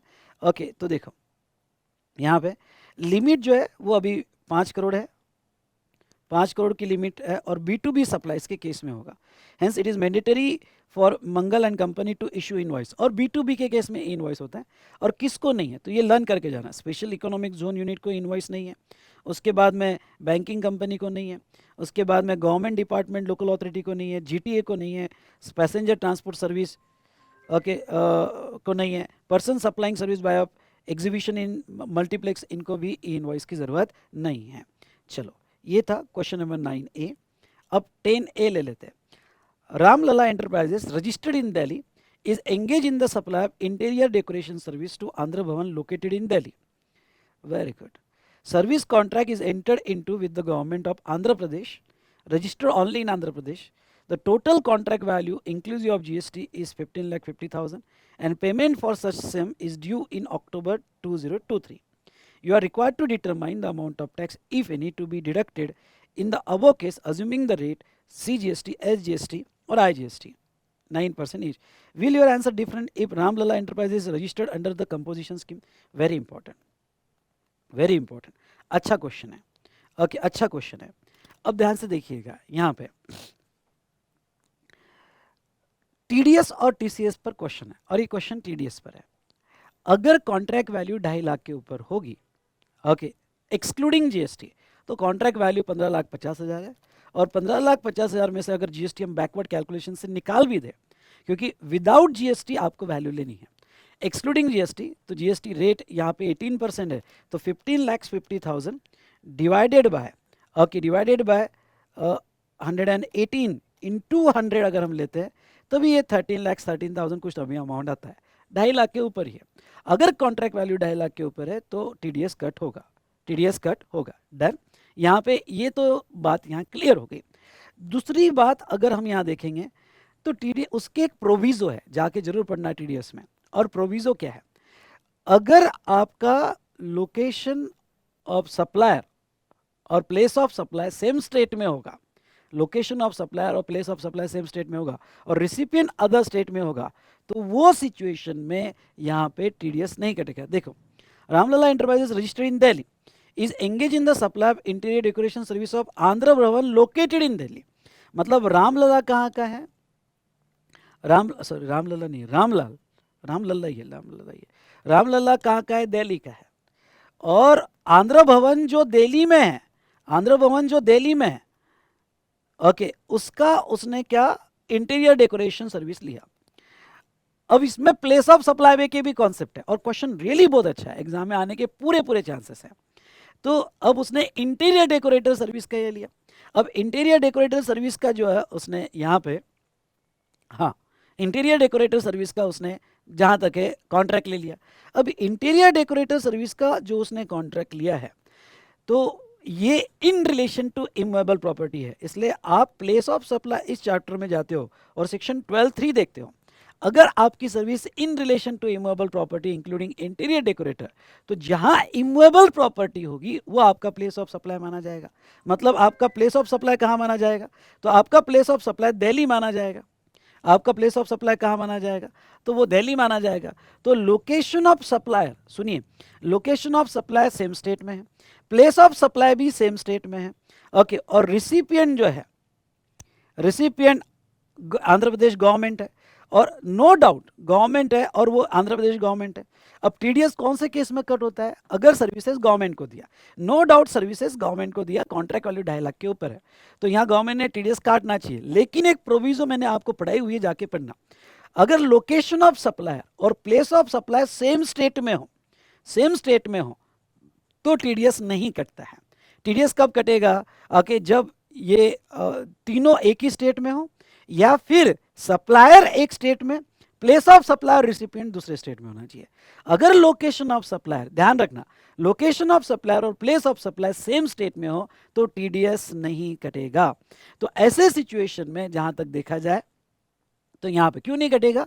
क्योंकि बेटा ओके, ये आंध्र प्रदेश गवर्नमेंट अगर टीडीएस काटेगी तो टीडीएस कट करने के लिए सेम स्टेट का सीजीएसटी एसजीएसटी चाहिए या आईजीएसटी चाहिए।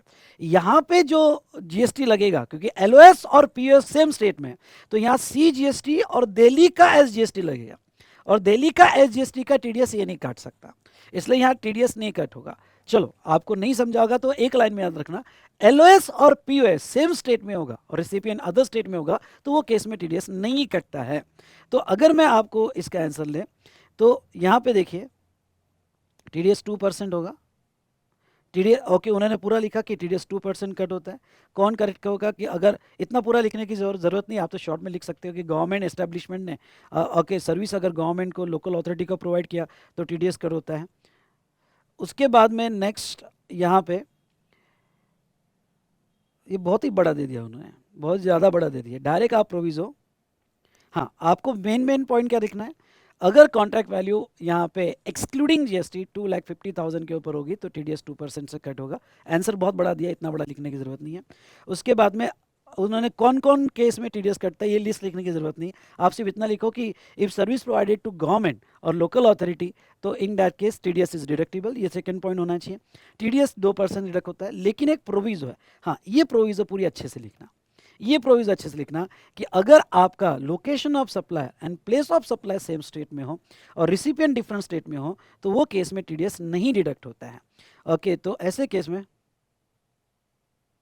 हाँ, ये भी लिखना कि गिवन केस में service in relation to immovable property है, ओके, तो उसका प्लेस ऑफ सप्लाई यहाँ दिल्ली फिक्स होगा, hence TDS is not deductible. वो केस में टीडीएस डिडक्टिबल नहीं होगा।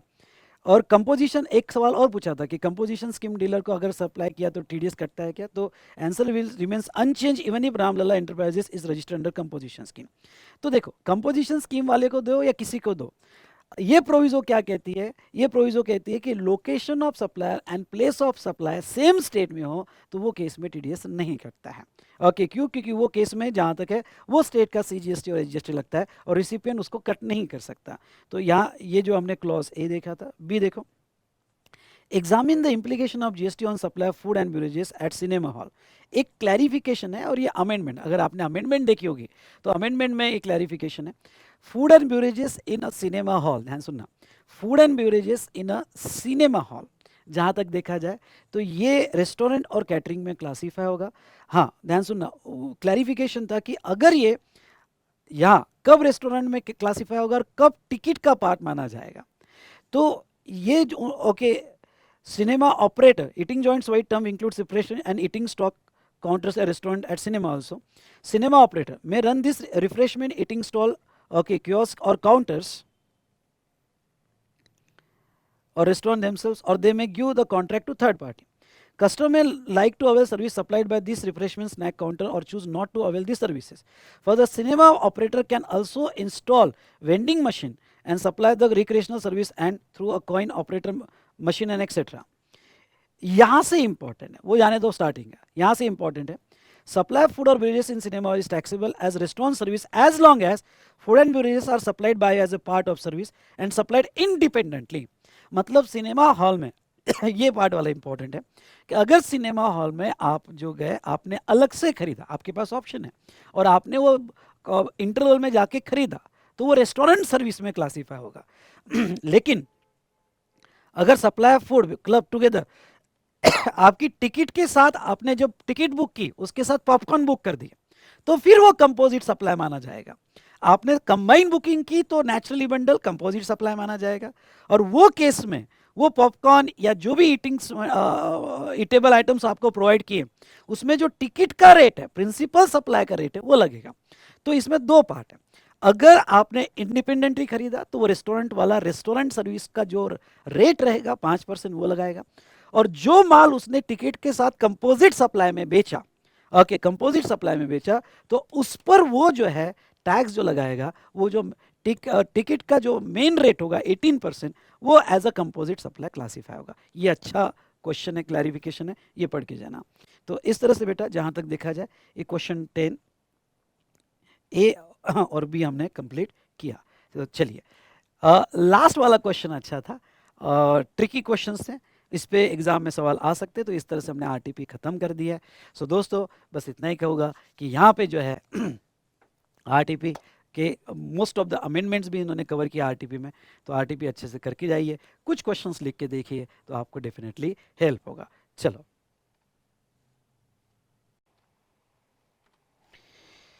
तो चलिए दोस्तों, इस तरह से हमने जो है आरटीपी का डिस्कशन देखा। अब थोड़ा मैं आपको गाइडेंस दे देता हूँ कि आपका पेपर स्ट्रक्चर कैसे होगा और हमारा एबीसी एनालिसिस कैसे होगा, और आने वाले टाइम में आपको किस तरह से यहाँ पे अप्रोच रखना है एग्ज़ाम पर्पज़ के लिए। मैं आपको एक बात बता दूं कि टैक्सेशन में आप 80+ इजीली ले सकते हो, और जीएसटी में अगर आपको जीएसटी इजी लगता है तो जीएसटी में आउट ऑफ 50 आप 40+ आराम से ले सकते हो। चलिए, तो थोड़ा मैं आपका अभी न्यू स्कीम में पेपर स्ट्रक्चर कैसे रहेगा ये आपको बताऊंगा। तो मॉक टेस्ट पेपर का मैं बेस लेना चाहूँगा, क्योंकि अभी पुराना तो कोई पेपर न्यू स्कीम में नहीं है, क्योंकि जीएसटी जो है यहाँ पे 50 मार्क्स का है। तो जीएसटी 50 मार्क्स का पहले 40 मार्क्स का था, अब 50 मार्क्स का है, तो पेपर स्ट्रक्चर जो रहेगा और उसमें क्वेश्चंस जो रहेंगे, इसमें यहाँ पे जो है थोड़ा थोड़ा चेंज होगा।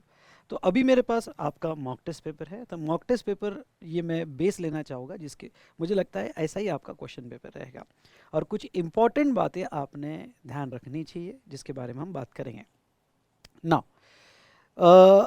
जैसे पेपर टैक्सेशन अगर लेते हैं तो 3 आवर्स और 100 मार्क्स का आपको रहेगा। इनकम टैक्स आपको 50 मार्क्स का होता है। अब इनकम टैक्स जो 50 मार्क्स का होता है, यहाँ पे इसमें दो डिवीजन होते हैं।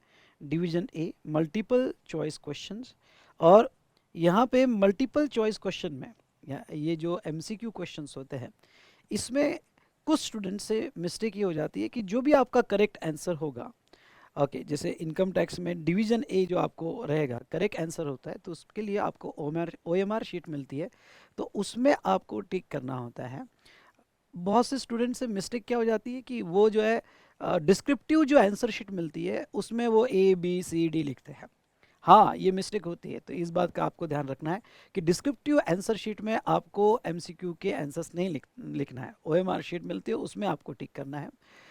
ये इंस्टीट्यूट ने क्लियरली कहा है कि अगर आपने एमसीक्यू के आंसर डिस्क्रिप्टिव आंसर शीट में लिखे तो वो चेक नहीं किए जाएंगे, तो ये सबसे इंपॉर्टेंट बात आपको यहाँ पे ध्यान रखनी है। अभी एमसीक्यू क्वेश्चन जो आता है जनरली, एमसीक्यू ऐसे स्ट्रेट फॉरवर्ड नहीं आते हैं जनरली। एमसीक्यू एक या दो मार्क के स्ट्रेट फॉरवर्ड एमसीक्यू आते हैं, एमसीक्यू केस स्टडी बेस आते हैं।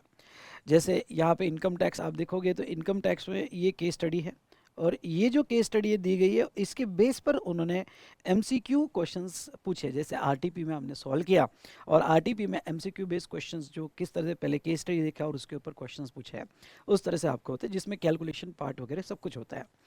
जब आप कैलकुलेशन पार्ट करते हो तो थोड़ा रफ में आपने यहाँ पे पेपर पे भी लिख दिया तो चलेगा, या फिर आपकी डिस्क्रिप्टिव आंसर शीट होती है तो उसके लास्ट के 2 पेजेस रफ वर्क करके ले लेना, ओके, यानी वो लिख ही देना ऊपर टाइटल रफ वर्क, लास्ट के 2 पेजेस, और उसमें जो है आप इसका आंसर ट्राई करो, और फिर जो है यहाँ पे इसका आंसर प्रॉपरली सिलेक्ट करो। कभी कभी क्या होता है कि अगर आंसर बड़ा लंबा रहा, आपको टिक तो करना है पर उसका आंसर कैलकुलेशन बड़ा लंबा रहा, तो यहाँ जगह नहीं मिलती है। स्टूडेंट से एक मिस्टेक ये होती है कि वो क्या करते हैं, यही कोशिश करते हैं, बाजू में लिखते रहते हैं, क्योंकि आपको जो है फाउंडेशन की आदत है, सीपीटी की आदत है, मैथमेटिक्स वगैरह आप साइड में लिखते हो, और फिर ओके जहाँ तक देखा जाए तो आंसर निकाल लेते हो। लेकिन यहाँ जगह ना मिलने की वजह से आपकी मिस्टेक्स हो सकती है, इसलिए मैं यही कहूँगा कि आपका जो आंसर डिस्क्रिप्टिव आंसर शीट है उसके लास्ट के 2 पेजेस ऊपर टाइटल दे देना रफ वर्क करके, ओके, और वो यूज़ कर लेना तो आपके लिए ज़्यादा बेटर रहेगा। ठीक है, तो यहाँ पे ये आपने एमसीक्यू के लिए ध्यान रखना है। ये तो स्टार्टिंग में इनकम टैक्स का उन्होंने दिया है, ये तो आपकी इनकम टैक्स की फैकल्टी बताएगी पेपर स्ट्रक्चर क्या होता है, जिसमें डिवीजन भी होता है डिस्क्रिप्टिव क्वेश्चंस। तो आपको इनकम टैक्स में 15 मार्क्स के लिए जो है, सॉरी, इनकम टैक्स यहाँ पे, यस, फिर अगर आपके जो एमसीक्यू क्वेश्चन है वो 1 मार्क 2 मार्क के हिसाब से आएंगे, ऐसे 15 मार्क के एमसीक्यू क्वेश्चंस आएंगे, may be case study based questions आएंगे, स्ट्रेट फॉरवर्ड क्वेश्चंस भी 3 4 क्वेश्चंस आपको आ सकते हैं, लेकिन एक क्वेश्चन आपका केस स्टडी बेस्ड क्वेश्चन रहेगा ही। डिस्क्रिप्टिव क्वेश्चंस यहाँ पे दिए हैं, ये तो आप देख सकते हो। मैं थोड़ा जीएसटी की तरफ आता हूँ। अगर हम बात जीएसटी की करें तो जीएसटी, सॉरी हाँ, जीएसटी की बात करें तो इसमें भी डिवीजन ए जो होता है वो एमसीक्यू क्वेश्चन होगा, 15 मार्क्स का होगा। अगर आप केयरफुली देखते हो तो इन्होंने केस स्टडी बनाई और केस स्टडी के बेस पर एमसीक्यू क्वेश्चंस पूछे गए हैं। कभी कभी क्या होता है कि आपको case study based MCQ questions पूछेंगे और कुछ एमसीक्यू स्ट्रेट फॉरवर्ड, जैसे 12 मार्क्स के MCQ case study page case पूछे और क्या ओके, बाकी जो 3 मार्क्स के एमसीक्यू जो है स्ट्रेट फॉरवर्ड पूछे। इसलिए जब आप एमसीक्यू की प्रैक्टिस करोगे ना तो स्ट्रेट फॉरवर्ड एमसीक्यू, कुछ स्टूडेंट्स यहाँ पे जब एमसीक्यू की पीडीएफ देखते हैं मेरी, जो मैं आपको लॉगिन में देता हूँ, वो आपके सेल्फ स्टडी के लिए है। तो कुछ स्टूडेंट्स क्या करते हैं कि वो जो स्ट्रेट फॉरवर्ड वाले एमसीक्यू कर लेते हैं और केस स्टडी बेस्ड एमसीक्यू तब आते हैं तो छोड़ देते हैं। ऐसा मत करना। ओके, क्यों? क्योंकि 12 मार्क्स के आसपास अगर केस स्टडी बेस्ड एमसीक्यू आता है तो आपको आदत चाहिए कि केस स्टडी बेस्ड एमसीक्यू में आंसर्स निकालने की। इसलिए मैं आपको स्ट्रांगली सजेस्ट करूंगा कि आप केस स्टडी बेस्ड एमसीक्यू जो है वो पहले अच्छे से कर लो, आप उतना ही करके जाओ। बाकी आपको स्ट्रेट फॉरवर्ड एमसीक्यू, ओके, वो तो क्या है, सब नए आते हैं। आप कितना भी स्ट्रेट फॉरवर्ड एमसीक्यू जो है 1 लाइन एमसीक्यू या ये पढ़ के जाओ तो भी वो नया ही आता है। ओके, इसलिए जहाँ तक देखा जाए तो उसको टाइम पे ही आपके कितने कॉन्सेप्चुअल क्लैरिटी है उसके बेस पर आप सॉल्व करोगे। लेकिन जहाँ तक देखा जाए ये जो केस स्टडी बेस्ड एमसीक्यू है, एटलीस्ट 15 20 एमसीक्यूज की केस स्टडीज पढ़ के जाओ, या जितना भी आपसे पॉसिबल है। मतलब मैंने 15 20 बोल दिया और आपका नहीं हुआ तो टेंशन आ जाएगा। जितना भी है तो उसकी आदत करके जाओ, सो दैट आपको समझ में आएगा कि केस स्टडी बेस्ड एमसीक्यू का किस तरह से आंसर देना चाहिए और किस तरह से हमने कैलकुलेशन करना चाहिए। तो अब आते हैं डिस्क्रिप्टिव क्वेश्चंस, जो आपको यहाँ पे 35 मार्क्स के लिए होता है। अब देखो, 35 मार्क्स के लिए डिस्क्रिप्टिव क्वेश्चंस होता है। जब आप जीएसटी लॉ पढ़ते हो तो जीएसटी लॉ में आप क्या सोचते हो? आप ये सोचते हो कि यार ये तो थ्योरेटिकल सब्जेक्ट है और कि पढ़ के जाना पड़ेगा। ऐसा नहीं है। अगर आप स्ट्रक्चर देखोगे तो पहला क्वेश्चन टोटली न्यूमेरिकल क्वेश्चन है। हाँ, आपको नोट्स लिखने की आदत होनी चाहिए, रिमार्क्स लिखने की आदत होनी चाहिए। मैं, आपने अगर मेरा रेगुलर क्लास किया होगा तो मैंने आपसे बहुत लिखवा लिया रिमार्क्स। ओके, तभी भी आपको किस तरह से रिमार्क देना चाहिए उसकी आदत पहले से ओके आपको होनी चाहिए। इसलिए जब आप मेरा क्वेश्चन एयर सॉल्व करते हो तो ऐसा टेबल वेबल सॉल्व करके ये तो रफ में कर लो जितना फास्ट हो सके। मैंने क्लास में जब आपसे करवाया तो ऐसे ही प्रैक्टिस करवाया कि वो रफ में कर लो जितना है, लेकिन जब आप रिमार्क लिखते हो तो पूरा लिखो। ओके, पूरा रिमार्क लिखो, तो ये बहुत ज़रूरी है।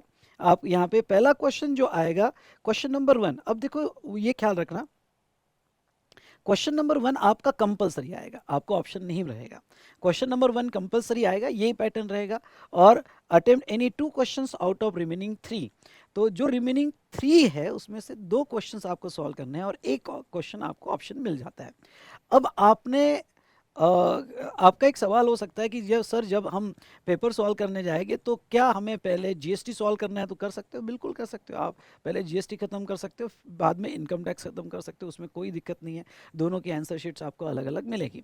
ओके, तो जैसा आपको कंफर्टेबल हो, जीएसटी ईजी लग रहा हो तो आप जीएसटी ले लेते हो। मोस्ट ऑफ द स्टूडेंट्स पहले जीएसटी ले लेते हैं, सो दैट एक कॉन्फिडेंस बिल्ड हो जाता है और फिर इनकम टैक्स में आते हैं। लेकिन इसमें आप ध्यान रखना, टाइम मैनेजमेंट बिल्कुल प्रॉपर रखना। अगर जीएसटी ले रहे हो तो आपका 1.5 घंटे में जीएसटी खत्म होना चाहिए, इस तरह से आप प्लान करना।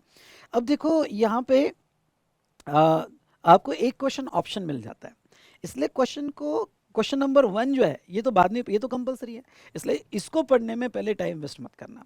आप क्वेश्चन नंबर 2 पढ़ो, 3 पढ़ो और 4 पढ़ो। जैसे question number 2, okay, question number 2, उसके बाद में क्वेश्चन नंबर 3 और क्वेश्चन नंबर 4 पढ़ो। और एक प्रॉपर प्लानिंग करो कि इसमें से 2 कैसे सेलेक्ट करना है। कभी कभी क्या हो जाता है, क्वेश्चन नंबर 1 2 जो है इसमें का, ओके, जब समझ लो सब क्वेश्चन ए है, सब क्वेश्चन बी है और क्वेश्चन नंबर 3 में ए बी है, उसका ए आपको नहीं जम रहा है, इसका बी नहीं जम रहा है, अब उसका भी एक पार्ट नहीं जम रहा है, इसका भी एक पार्ट नहीं जम रहा है, या फिर अब इस ऐसा अगर कॉन्फ्लिक्ट हो जाता है, या क्वेश्चन नंबर 4 का भी कोई एक आधा क्वेश्चन, अब अच्छा क्वेश्चन नंबर 4 में और भी मिल जाता है आपको, यानी ये या ये, ओके, तो आपको ये और भी मिल जाता है। तो ऐसे सिचुएशन में मैं जस्ट आपको ये कहना चाहूँगा, ये बात का ध्यान रखना कि अगर आपके सामने ऐसा कॉन्फ्लिक्ट आ जाए कि इसका ये जम रहा है, इसका ये नहीं जम रहा है, तो वहाँ थोड़ा सोच के समझ के रिलैक्स होके डिसाइड करना कि अगर ऐसा कॉन्फ्लिक्ट आ जाए कि इसका भी नहीं जम रहा है इसमें, तो इसमें से बेटर और कौन सा अच्छा आपको जमेगा। या बहुत सी बार आप ऐसा देखना कि चलो बी इसका भी नहीं जम रहा है तो इसका ए भी नहीं जम रहा है, पर जो जम रहा है जिसमें आप ज़्यादा अच्छे मार्क्स इसमें स्कोर कर सकते हो, उस तरह से सिलेक्शन करना। ये सिलेक्शन पहले फिक्स करना, बाद में क्वेश्चन नंबर 1 पढ़ना। ओके, सो दैट बाद में आपका टाइम ना जाए। तो आप इस बात का ध्यान रखना। उसके बाद में मैं आपको ये कहना चाहूँगा कि क्वेश्चन नंबर 1, अब क्वेश्चन नंबर 1 जो है ये न्यूमेरिकल क्वेश्चन है और ये 10 मार्क का क्वेश्चन है। ये 10 मार्क का क्वेश्चन है बेटा। अब पहले 10 मार्क के क्वेश्चंस आपको कैसे आते हैं, आपने अगर मेरा क्वेश्चन देखा होगा तो क्वेश्चन में मैंने आपको जो है यहाँ पे आखिरी चैप्टर दिया हुआ है कंपटीशन ऑफ जीएसटी, वो सारे ओके 10 मार्क वाले क्वेश्चन है, 8 to 10 मार्क्स वाले क्वेश्चन है। तो आप इसकी प्रैक्टिस अच्छे से करना है आपको। और इसकी प्रैक्टिस कैसे करना है आपको, मैं आपको ये बता दूं कि एक टाइम फिक्स कर देना। अभी 10 मार्क के लिए आपको ज़्यादा से ज़्यादा 15 मिनट लगने चाहिए। तो ये 15 मिनट के, तो मेरे जो लास्ट वाला चैप्टर है competition of GST, her question को लेके बैठो। ओके, और वो डिसाइड करो कि आपको 15 मिनट में वॉच टाइम लगा और 15 मिनट में सॉल्व करके हो जाना चाहिए। तो अगर उसमें 7-8 क्वेश्चन मैंने दिए तो उसमें से 4 क्वेश्चन सेलेक्ट करो, 4 में से 4 लिख के देखो, विद इन टाइम लिख के देखो।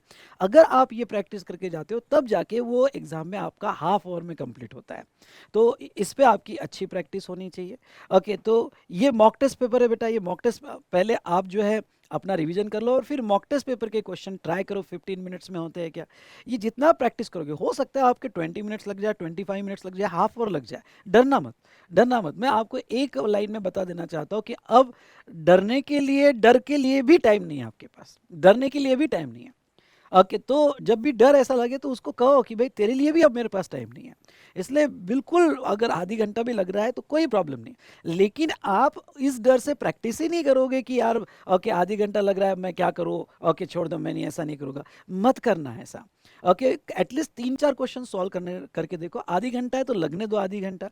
ओके, क्यों? क्योंकि अभी उस मोमेंट पे जब तुम प्रैक्टिस करते हो, उस मोमेंट पे तुम्हारा माइंड रिलैक्स होता है।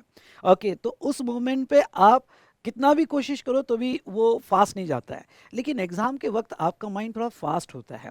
ओके, कभी कभी तो आपने फील किया होगा कि एग्जाम का आखिरी का आधी घंटे में जो जितना लिखते हो उतना आप पहले 2 घंटे में भी नहीं लिखते हो। इसलिए वो टाइम पे आपका माइंड दौड़ेगा, बिल्कुल दौड़ेगा, अगर आपकी प्रैक्टिस अच्छी होगी तो, और आपकी कॉन्सेप्चुअल क्लैरिटी अच्छी होगी तो अभी अगर आपको 20-25 मिनट लग रहे हैं तो भी डरने की कोई ज़रूरत नहीं, आप मैनेज कर लोगे। कोशिश करो कि आप 15 से 20 मिनट के बीच में आ जाओ, सो दैट आपका प्रैक्टिस अच्छा हो। अगर कोई स्टूडेंट ये सोच के जा रहा होगा कि मैं टाइम पे हैंडल कर लूँगा, तो पहला क्वेश्चन डिफिकल्ट जाता है और उसका टाइम चले जाता है इनकम टैक्स केस में या जीएसटी में इसमें, और आता हुआ पेपर वो 80 मार्क्स में 70-80 मार्क्स का लिख सकता है। इसलिए मैं आपको इतना ही कहना चाहूँगा कि ये क्वेश्चन की प्रैक्टिस आपकी अच्छी चाहिए। अच्छा, मैं एक बात आपको ये बता दूं कि जब ये क्वेश्चन के आंसर लिखने जाते हो तो इसको ओके 15 मिनट्स अगर नहीं हो पा रहा है तो 2-3 मिनट और बढ़ा दो, और 18 या 20 मिनट के बाद पेन उठा लो। पेन उठा लो, जहां हो वहां से पेन उठा लो। ओके, आगे टाइम और उतना 1-2 पेजेस स्पेस छोड़ देना, ये बाद में कवर करेंगे। वहीं के वहीं पेन उठा लो और आगे का शुरू कर दो। इसलिए क्योंकि कुछ स्टूडेंट्स गलती क्या करते हैं कि नहीं नहीं इसको ही कंप्लीट करेंगे और 45 मिनट्स 50 मिनट्स पहले क्वेश्चंस को लगा देते हैं और फिर आगे के क्वेश्चंस में, आते हुए क्वेश्चंस में मिस्टेक्स कर देते हैं। इसलिए 18 to 20 मिनट्स हो गए आपका, 40% 50% जितना भी हुआ वहाँ पेन उठा लो, पहले बाकी कंप्लीट करो और इसको फिर आखिरी में कंप्लीट करते रहना। ओके, पढ़कर। तो ये ट्राई करना, मतलब पहला क्वेश्चन 15 मार्क्स का होगा जिसमें 10 मार्क्स का पहला सब क्वेश्चन होगा और 5 मार्क्स का सेकंड सब क्वेश्चन होगा, और बाकी जो क्वेश्चंस हो गए आपके यहाँ पे 2 क्वेश्चन आपको सॉल्व करने हैं। तो पहला 15 मार्क्स का और बाकी क्वेश्चन 10 मार्क के हो गए, 5 मार्क्स के आपको क्वेश्चंस आए, सब पार्ट्स आएंगे। ओके, तो 10 मार्क्स ईच, इसमें से आपको 2 ही क्वेश्चन सॉल्व करना है, 5 मार्क्स और 5 मार्क्स। जैसे ये 5 मार्क्स का क्वेश्चन है और 4 या 6 मार्क्स का, 4 या 6 ऐसे आ सकते हैं या 5+5 ऐसे भी आ सकते हैं, यानी 10 मार्क्स का क्वेश्चन रहेगा। अब मैं आपको एक बात कह दूं कि पूरा अगर 35 मार्क्स का, देखो थियरी है इसलिए मत डरना, क्योंकि 15 मार्क तो एमसीक्यू में निकल गए। ओके, एमसीक्यू में निकल गए। फिर 35 में से अगर आप देखोगे तो ये न्यूमेरिकल क्वेश्चन है 10 मार्क का, ये न्यूमेरिकल क्वेश्चन है 5 मार्क का, उसके बाद में आगे अगर आओगे तो ये न्यूमेरिकल क्वेश्चन है 4 मार्क का, ये भी न्यूमेरिकल क्वेश्चन है 4 मार्क का। ओके, ये भी टीडीएस कैलकुलेशन 6 मार्क का क्वेश्चन है, जो आप न्यूमेरिकल बेसिस पे और कमेंट के बेसिस पे लिख सकते हो। इसलिए अगर 35 में से देखा जाए तो 20 से 25 मार्क्स के न्यूमेरिकल क्वेश्चन रिमार्क बेस आते हैं, और जो स्ट्रेट फॉरवर्ड क्वेश्चन आते हैं वो straight forward question generally last वाला रहता है, जिसमें स्ट्रेट फॉरवर्ड या सर्कुलर बेस्ड क्वेश्चंस वो पूछते हैं।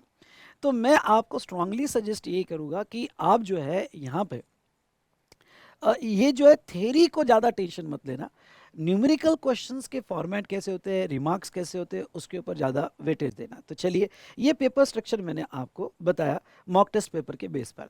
मॉक टेस्ट पेपर आपको सॉल्व करना है, कुछ तो आप करो बेटा, सब कुछ ऐसा रेडी मत लेना, कुछ तो आप करो। उसके बाद में नेक्स्ट मैं आपको ABC एनालिसिस बता देता हूँ। अगर आपको लिखना है तो ABC एनालिसिस में आप लिख सकते हो कि आप चैप्टर वाइज कैसे जाओगे।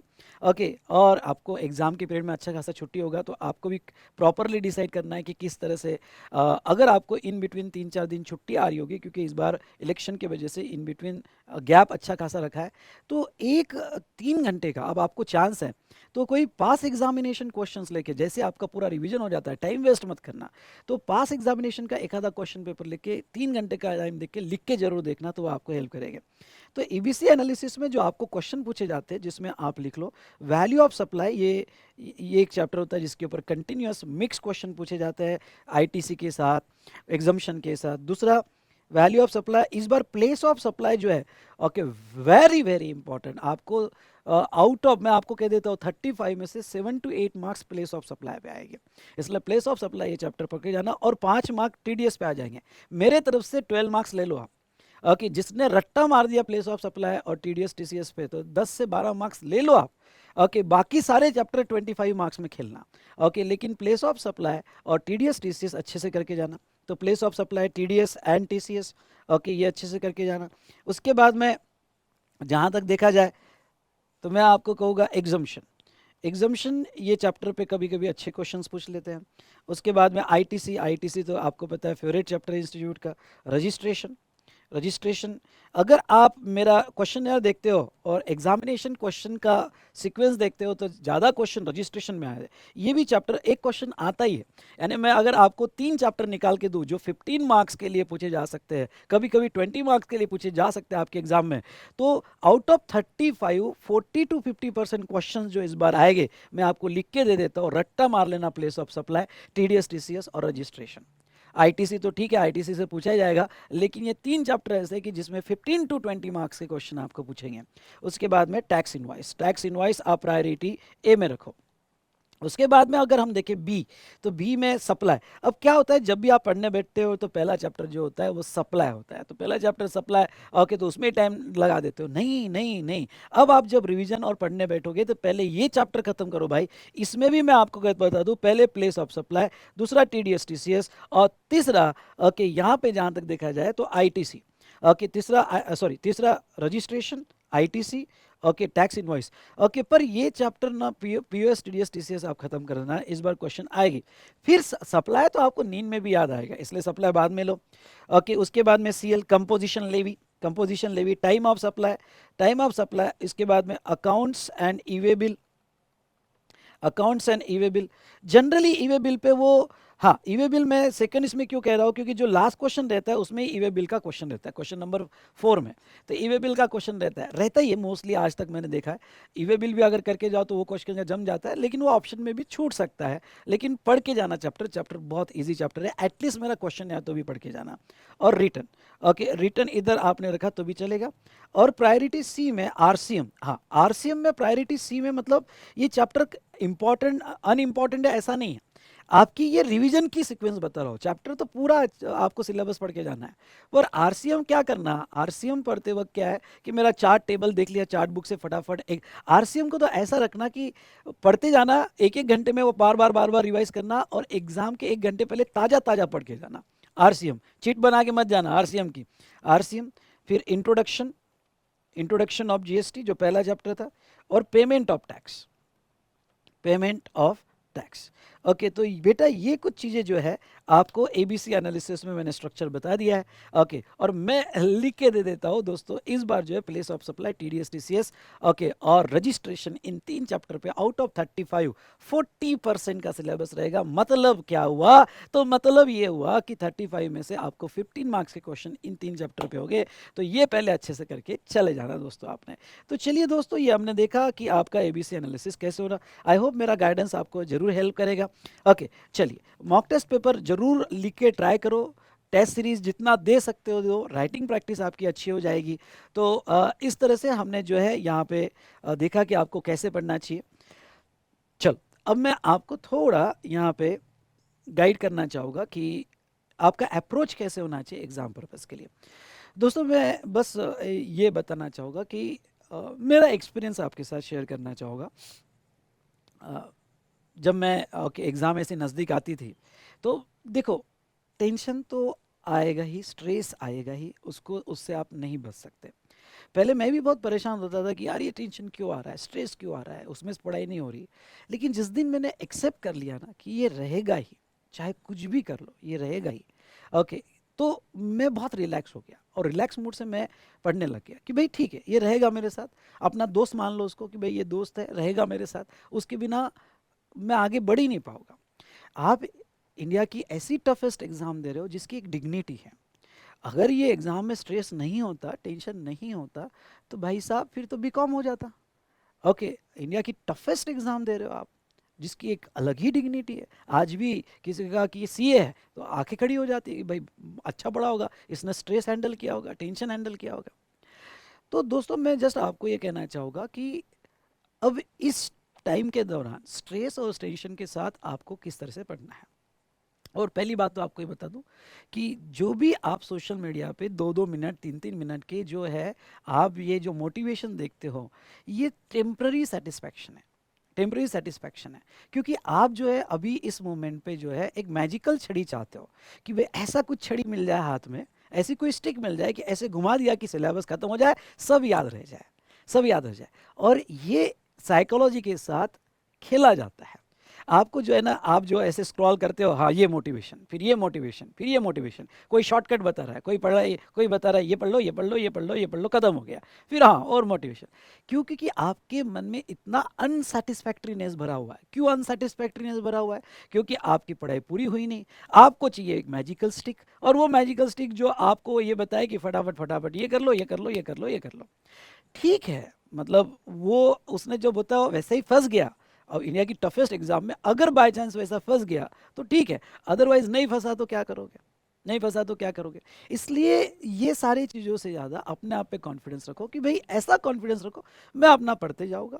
ओके, मैंने प्रायोरिटी बता दी। हाँ, कोई आपको अगर एनालिसिस बताता है, प्रायोरिटी बताता है, तो वो वीडियो जरूर देखो। वो सब्जेक्ट का एनालिसिस है, आपको गाइडेंस है। लेकिन ऐसे 1-2 मिनट के वीडियोस जो है टेम्पररी आपको रिलैक्स कर देंगे, माइंड फ्रेश कर देंगे, लेकिन मन में अनसेटिस्फैक्ट्रीनेस रहेगा ही रहेगा। और फिर ये अनसेटिस्फैक्ट्रीनेस जो मन में रहेगा, फिर आप बार बार कोई दूसरा देखोगे, अरे यार कोई तो मोटिवेट कर दे, अरे यार कोई तो मोटिवेट कर दे, और इससे ज़्यादा फ्रस्ट्रेशन बढ़ेगा। अभी सब सब चीज़ें बाजू में रखो।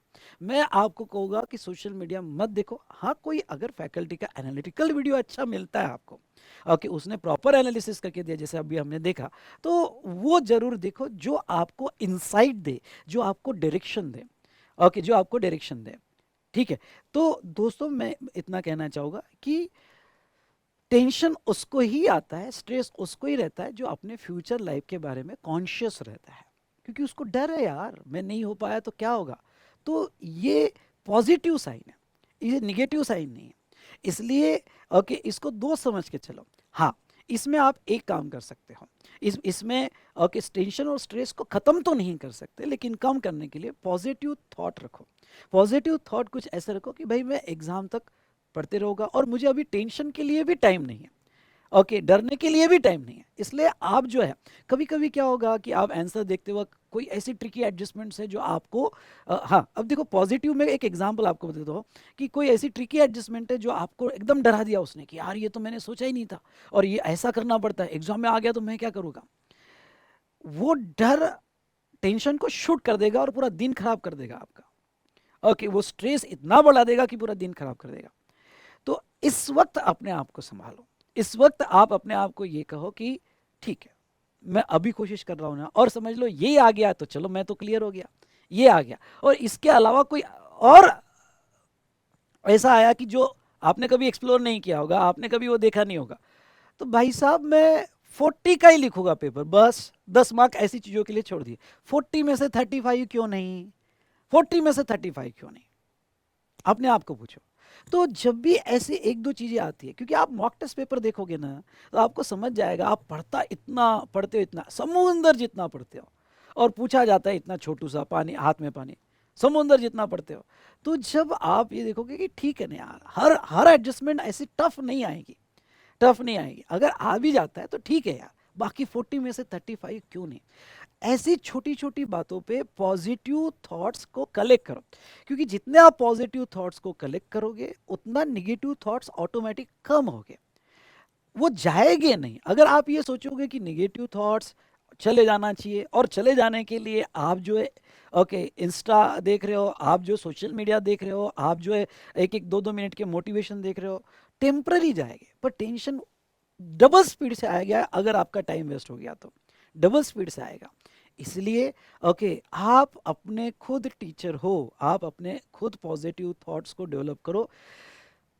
बिंदास, मैं आपको कहूँगा कि अपने आप को मत बांधना, बिंदास जो है ओके, जो ये थॉट रखना कि मैं बिंदास लिखूंगा यार, पर बड़ा अच्छा लिखूंगा, पता नहीं लेकिन मैं बिंदास और बड़ा अच्छा लिखूंगा, मुझे अभी सिलेबस को कंप्लीट करना है। ओके ऐसे थॉट से चलोगे तो आपको डेफिनेटली बहुत फायदा होगा। दूसरी बात आपको ये बता दूं कि अभी एक बहुत ज़्यादा आप फील करोगे गिल्ट, कि अगर मैं ऐसा कर देता, ऐसा पढ़ लेता, अगर टाइम वेस्ट नहीं करता तो आप जो है मैं आज ऐसा हो जाता। देखो जो मोमेंट पे जो करना था तब की मेंटल स्टेट अलग थी, तब आप कितना भी अपने आप को ये करते थे, जैसे क्लास जब किया आपने तो क्लास के वक्त कितना भी आप अपने आप को समझाओ, तब की मेंटल स्टेट ही अलग थी, तब आप अलग ही थे। आप अब वो हो ही नहीं जो तब थे, इसलिए सोचने से अब कोई मतलब नहीं। आप आज वही हो जो आपके साथ बीत रहा है, जो आपके साथ बीत रहा है आज, आपके साथ टेंशन है, स्ट्रेस है, बस आप यही हो, ये समझना। अब जो हो गया वो अब गया, वो है ही नहीं, आप कोई अब दूसरे ही पर्सन हो। इसलिए अभी के मोमेंट पे क्या हैंडल करना, इस पर ज्यादा सोचना। गिल्ट जितना करोगे उतना नेगेटिविटी में जाओगे। एक चीज ध्यान में रखना कि वो वाला इंसान गया, गया, आज जो मैं हूं बस वो हूं, जो आज टेंशन चल रहा है, स्ट्रेस चल रहा है, पढ़ाई चल रही है, मुझे आज इसको हैंडल करना है। जितना आप ऐसा सोचोगे उतना आपको हेल्प होगा, ठीक है। पास्ट बिल्कुल याद मत करना, पास्ट याद करने के लिए भी आपके पास टाइम नहीं है, ठीक है। तो चलो एक पॉजिटिव एनर्जी के साथ आगे बढ़ना है। बिल्कुल जितना ज़्यादा पॉजिटिव चीज़ें आप अपने ओके जो है ना थैली में डाल सकते हो, अपने कटोरे में डाल सकते हो, जहाँ से भी कुछ पॉजिटिव मिल जाए या अपने थॉट से पॉजिटिव मिल जाए, वो कलेक्ट करो इस मोमेंट पे, क्योंकि वो जितना कलेक्ट करोगे निगेटिविटी ऑटोमेटिक कम होगी, स्ट्रेस ऑटोमेटिक कम होगा, ठीक है। तो और जितना हो सके सोशल मीडिया से दूर रहो। हाँ कोई अगर आप कोई अगर एक कोई आपको नॉलेजेबल वीडियो मिले, गाइडेंस वाला जो आपको इनसाइट दे, तो वो आप देख सकते हो, अदरवाइज सोशल मीडिया से दूर रहो, ठीक है। और स्पेशली इंस्टा से तो दूर रहो अभी, ठीक है, डन। तो चलो बेटा, पूरे मेहनत के साथ, जोश के साथ आपको पढ़ना है, मेरी बेस्ट विशेष आपके साथ है। Thank you so much. इस बार जीएसटी में 80 पार। हाँ और आपको बता दूं, मैं कोशिश कर रहा हूँ कि जो सुपर 30 क्वेश्चन है, super 30 question one day marathon के वो लगभग बन चुके हैं। मैं उसका वन डे मैराथन का सेशन लूँगा अराउंड 7-8 तारीख के आसपास, तो वो मैं यूट्यूब पे अपलोड कर दूंगा, वो मैं यूट्यूब पे अपलोड कर दूंगा रिकॉर्ड करके। तो ये जो वन डे मैराथन सेशन है कि एक मैं सुपर 30 मास्टर क्वेश्चंस बना रहा हूँ, कि ये क्वेश्चंस अगर आप कर लो, अगर आपने क्वेश्चन कर लिया, अगर ये क्वेश्चन कर लो, तो आपको कंप्लीट एक यहाँ पे कॉन्फिडेंस आ जाएगा, और सब्जेक्ट का आपको पूरा गाइडेंस मिल जाएगा कि हाँ, एक आपको इतना तो कॉन्फिडेंस आ जाएगा कि मेरे क्वेश्चंस ऐसे अच्छे से हो गए। ये मास्टर क्वेश्चंस क्या है, तो ये मास्टर क्वेश्चंस की जितनी भी सारी मैक्सिमम एडजस्टमेंट्स हैं, मैंने वो सारी एडजस्टमेंट इस मास्टर क्वेश्चंस में कवर करने की कोशिश की है, मैक्सिमम एडजस्टमेंट कवर करने की कोशिश की है, कि अगर आप ये कर लो तो आपको एक कंप्लीट सिलेबस का व्यू मिल जाता है। तो चलिए दोस्तों, वो क्वेश्चन आएगा, तब तक आप सारे चैप्टर्स रिवाइज कर लो, आरटीबी देख लो, क्वेश्चन देख लो, फिर मास्टर क्वेश्चन हम करेंगे। डन। सो उसके बारे में मेरा वीडियो आएगा, मैं आपको बताऊंगा। आज का सेशन यहीं एंड करते हैं, और इस तरह से हमने हमारा रैपिड रिवीजन कंप्लीट कर लिया। आई होप आपने बहुत एंजॉय किया होगा।